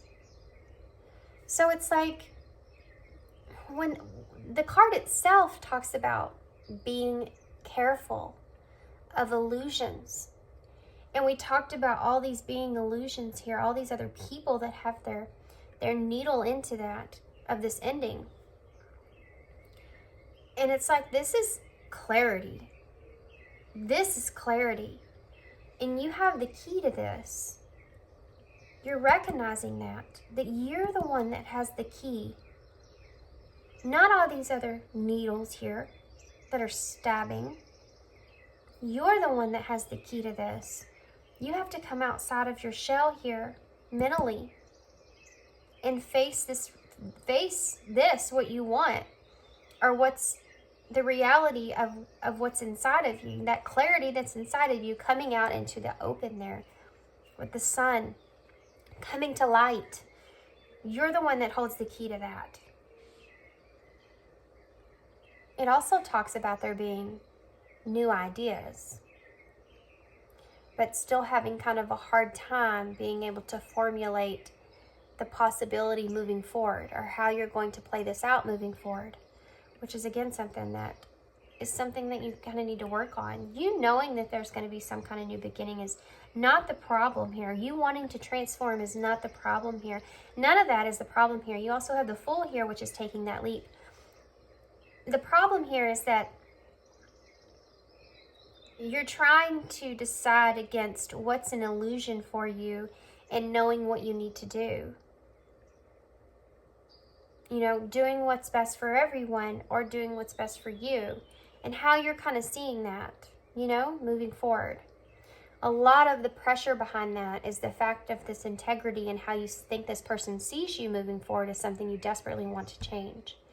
It's almost like their reality of what they feel took place here between you is not the reality of what is for you. And you've kind of held that back for so long. That's why all this pressure is building up. The time, running out of time. Because when it comes to that, at some point down the line, you recognize that this other person eventually is going to have to move on, which is what I'm seeing here. And that causes you tremendous amount of heartbreak and pain with this Three of Swords. Because once they move on from this and move forward, whatever idea or thought they had pertaining to this connection is what's going to be with them. It's what's going to carry with them moving forward. And it's like you feel like you have this last opportunity or this time here to bring this clarity to the situation of your truth, but you're still kind of clouded on how to do that. So you definitely need some advice. Now, I know I jumped the gun here. Let's talk about this. The King of Swords with the King of Pentacles. It's no coincidence that there's two kings here, because it's you recognizing within yourself that you are your own leader. You are the one that moves yourself forward. This is something that you've gained in this silence, in this stillness. You make your own choices. And with the King of Pentacles being here, it's almost like you haven't done it yet, but you want to ground this reality, you know? You want to ground some structure here. You're just lacking the idea of how to do that with yourself. You know, this King of Swords here reminds me of this Ace of Swords because of the needle that she's holding. And in you holding that key here, it's like you have the key. You know that you have the key. You know you carry the torch. You know you're the one that needs to bring light to this. You just don't know how to actually do it. And again, the thing that's keeping you from doing it is a lot of to do with the outside and awareness of it, and not the light that you hold within of what your truth is moving forward. The bottom of the deck energy says a whole lot. Again, you have that Wheel of Fortune and Temperance and the Sun.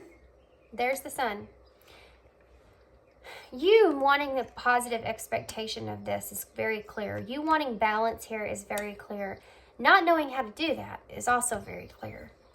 But you know that you have to take some kind of leap here. But look at this card. There's a dragon under there.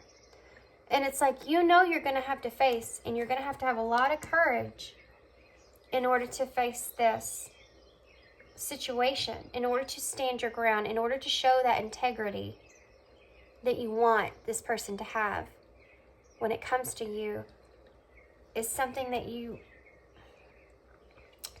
has a lot of fear also behind it. Facing your truth is fearful in a way, you know. The Knight of Pentacles here, that's that offer. That's you coming in. It's also determination, you know.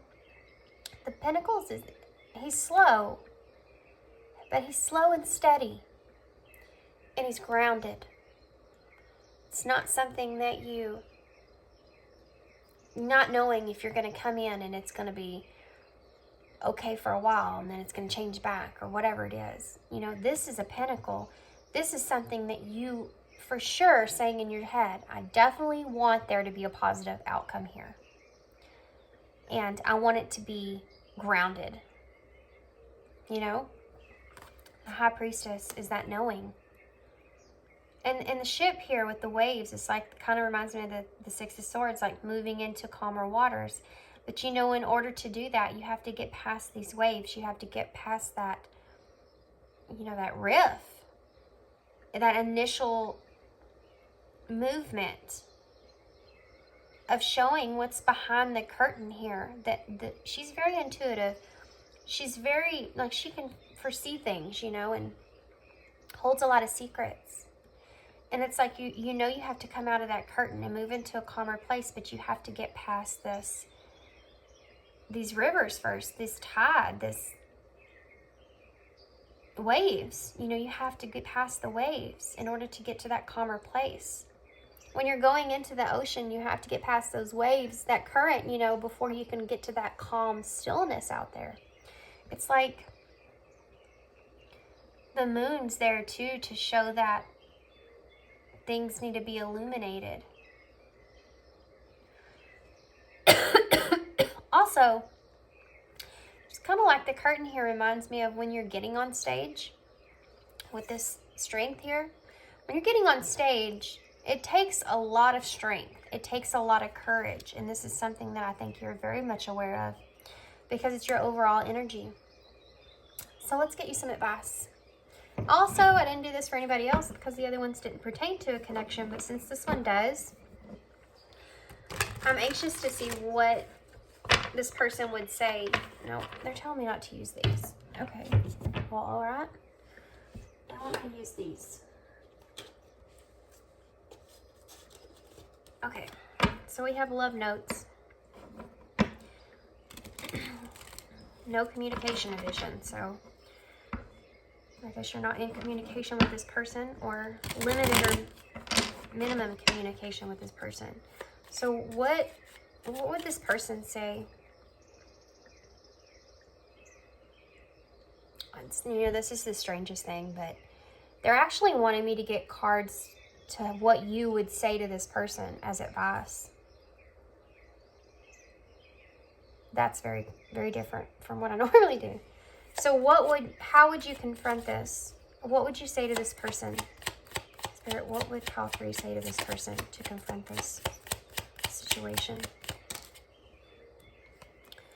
I'm ready to take my mask off and be real with you. Wow. Exactly. Exactly. I mean, wow. Yes. That's the whole thing. That's coming out from behind that curtain. What would pile 3 say to this person to show clarity?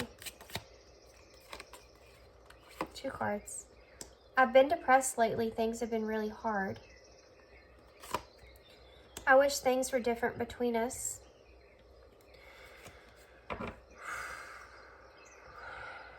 What else?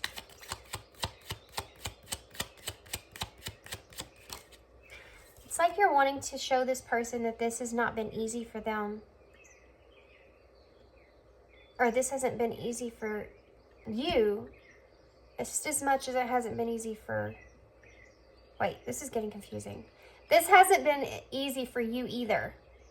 Just like it hasn't been easy for this person. It's like that's something that you need to kind of bring out. That's taking your mask off and being real. And that you wish that things could be different here in this situation. You just don't know how that's possible. Are you in love with me or my potential? This is something that I think is kind of part of that. Well, it's part of fear and it's part of illusions. The reality of how this person feels based on what your illusions are. Because there's been no open and honest communication here, I feel. And when that happens, the only thing it leaves is for you to have illusions, is for you to have beliefs, you know, because you don't know. I hate this distance between us. It doesn't feel good. This is that energy again of you wanting to have this reconnection here with this person and wanting to have this harmony or peace in the situation.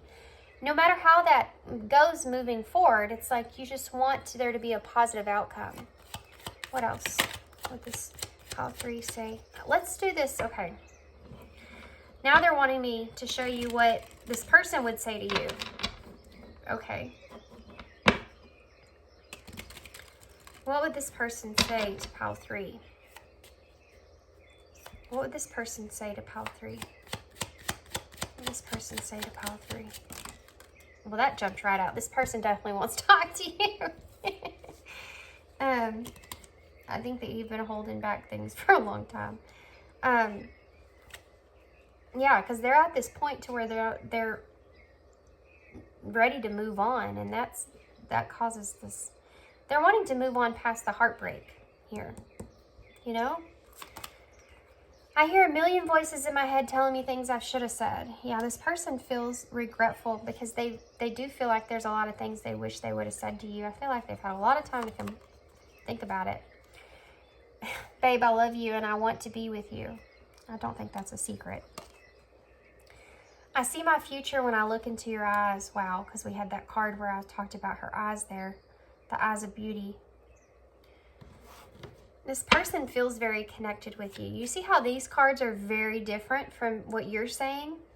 I feel like y'all have two different ideas about what you kind of want or capable of moving forward. What would this person say to pile 3 if they could say anything? Spirit, what would this person say? I don't know why I let you go. What would this person say? If they could say anything, what would they say? This person may have a hard time understanding why they make some of the decisions that they make. And if, like this 5 of Cups in reverse, if this person's trying to move on, it has to do with this heartbreak that they feel. It's like being stuck between a rock and a hard place. Knowing that you need to move on and actually moving on are two completely different things. It's like this person still kind of holding on. It's like they're still kind of clinging on to your coattails. You know, it's like that thing. They're still clinging on to your coattails of their idea of this connection, you know. Regardless, they're still trying to move forward, but it's like a tug of war for them. What else did this person say? To pile 3, Spirit, what else? True love is hard to find, but I found it in you. This person is undoubtedly in love with you. The bottom of the deck is the overall energy from the 2 of you, and it says, maybe we're better off separated. Okay. This is your conversation with this person, and it's very wanting to be open and honest, wanting to be honest about how you felt, wanting to be honest about how you wish things could be, wanting to know what this person really actually anticipated or wanted from you in the beginning, and knowing that you dislike the distance that's between the 2 of you. This person here is in a very different place here. This person talks a lot about wishing they would have said things that they kind of reanalyze, go back within and think, if they feel like they don't have that opportunity here.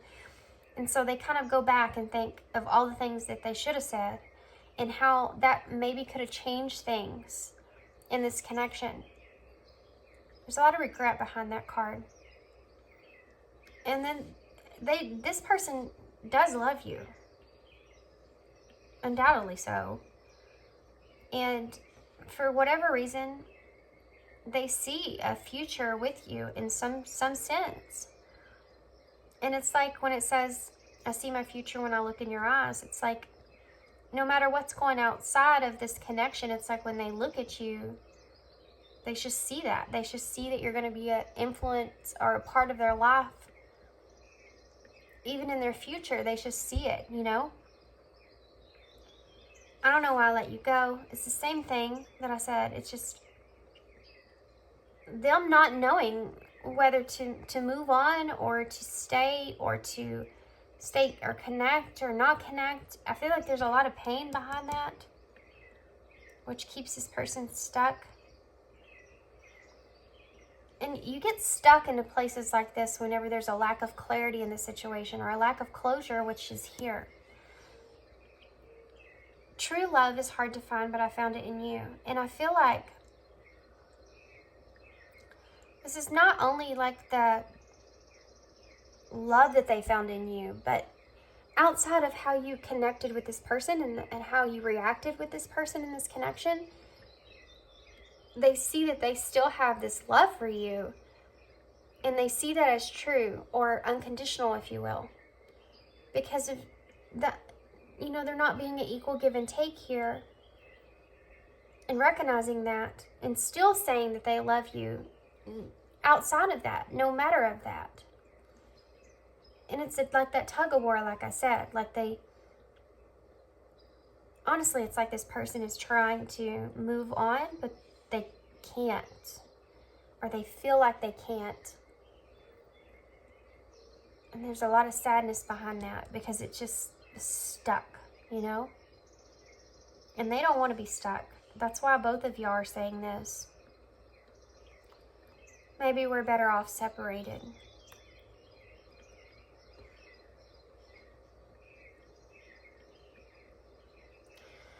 Let's get some advice. I'm actually going to use some love message cards for you guys. I knew this was going to pertain to a relationship when I started. Look, you have protected and forgiveness. You are safe and divinely guided, which we've already seen, divine order here. Forgiveness, forgiving yourself or another will help you move forward.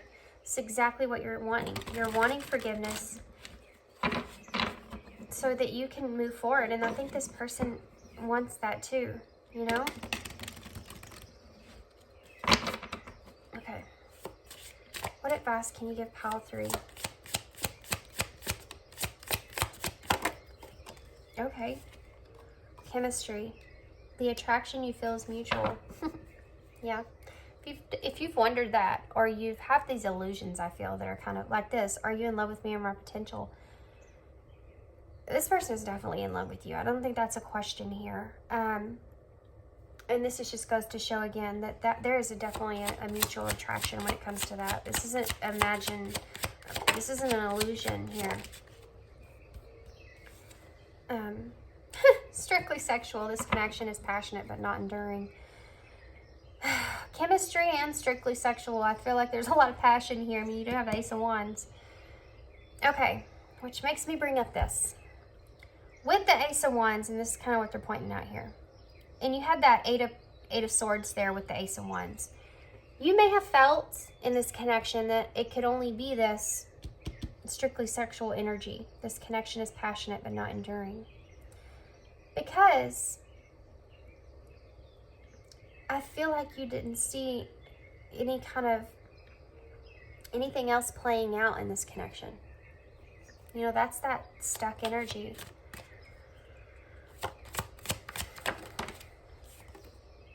Oh my gosh. Seriously. Holy hell, guys. Like, seriously, this is a very passionately driven connection here. Try something you've never done before. Passion. Guys, I mean, what the heck?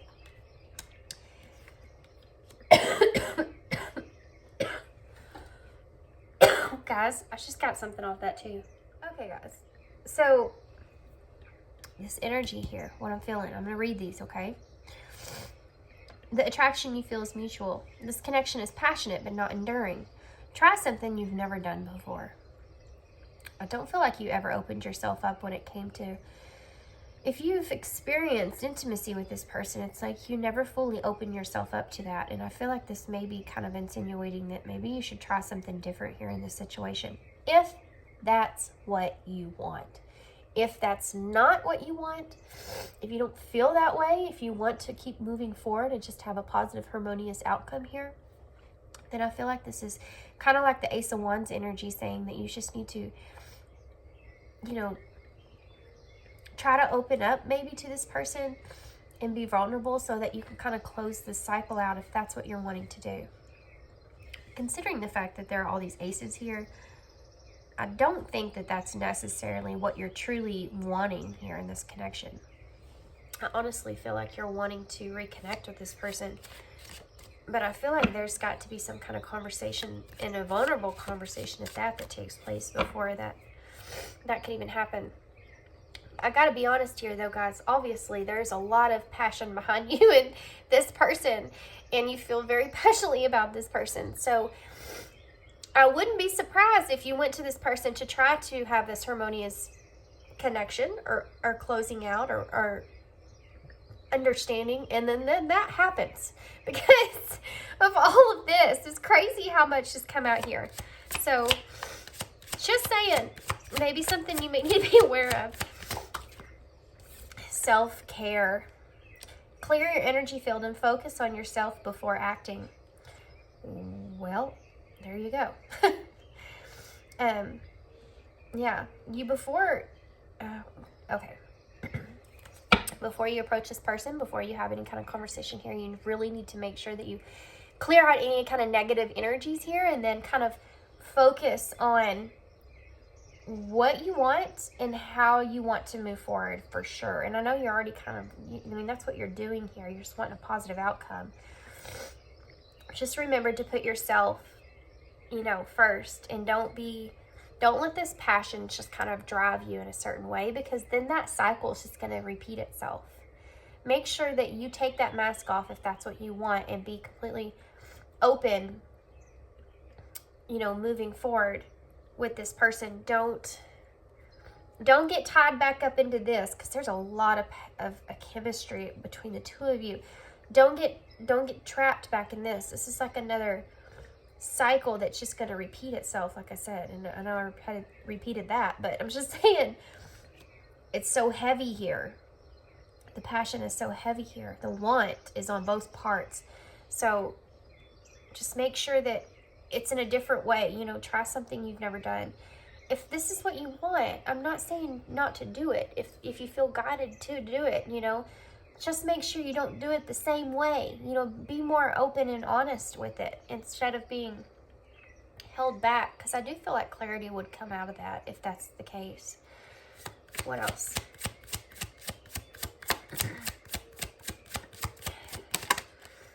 Acceptance, yeah. Everything happens for a reason. Yeah. You need to have that acceptance. Just wanted to come out to retreat. Looky here. Time spent alone or in nature will help you recharge. Wow. Isn't that crazy? We have patience on the bottom of the deck. Everything will unfold in divine timing. Yeah, we know. We've seen that several times here. Okay. So, lots of energy here behind this, okay? Obviously. Moving forward. Have this care of self first, okay? Accept things for the way they are and how they are. Have that acceptance moving in. Kind of realign yourself in this conversation, okay? This is what you're wanting to have here. And then spend time alone prior to this. Spend time in nature. Just do whatever it is to kind of help you ground yourself. I think this is a card to me telling you really, really, really, really, really, really need to ground your energy, ground yourself before you kind of connect with this person and open up to this person, because you've been so far in your head that, because, we didn't have hardly any pentacles besides this King of Pentacles, and this was to clarify the King of Swords in reverse. So you've been so far in your head there. You need to have that grounded energy moving forward. Accept how things work out. You're going to have to accept whatever comes out of this, and make sure you're taking care of yourself here before you act, okay? So let's get, we're going to get some spirit message cards, but I want to get, and I know it's a long reading, guys, but it is what it is. Okay. Really? They don't, make it, come on. Sorry, I'm talking to my spirit guides in my head. They want me to get one of these. These are the Whispers of Love Oracles. But they also want me to get some eyes in. Because patience, again, look on the bottom of the deck. Jeez. They want, it's kind of weird, but I'm feeling like they want you to know like what the outcome is kind of going to be, or could be, moving forward. Because, look, Express. Because they feel like that would help you gain strength that you need. Okay? Okay. So what is it, Spirit? What is the outcome? What is this movie? Whoa. Obsessions. I saw that in this other deck too, but it didn't come out. Be careful. There are strong desires and attachments. Yeah, we know. That's the parent there. We see that. Anything else you want to tell me, Spirit, that I don't know? Hope. All is not lost. A positive, favorable outcome is still possible. So there you go. There's that message from Spirit that what you're wanting there, that positive expectation here is you know, happen. It's going to happen. What else do you want to tell me? Missing you. Yeah. That energy is definitely there. Your absence is felt. They long for your embrace once again. Definitely there. What else?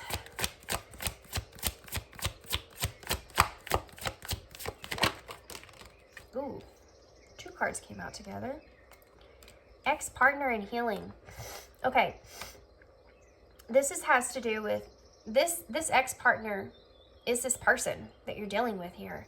An unfinished love connection. This situation may involve an ex. Yeah, this ex-partner this is something that you need to heal from. A time of reflection. Prayers will help you in this situation. Healing is going to take place here, okay? This person misses you and longs for you. If you're wondering, yeah, they definitely do. A positive outcome is going to happen here, but be careful with these strong desires and attachments, okay? Don't replay that same cycle over again. Just curious here. Oh, there goes one of my lilies.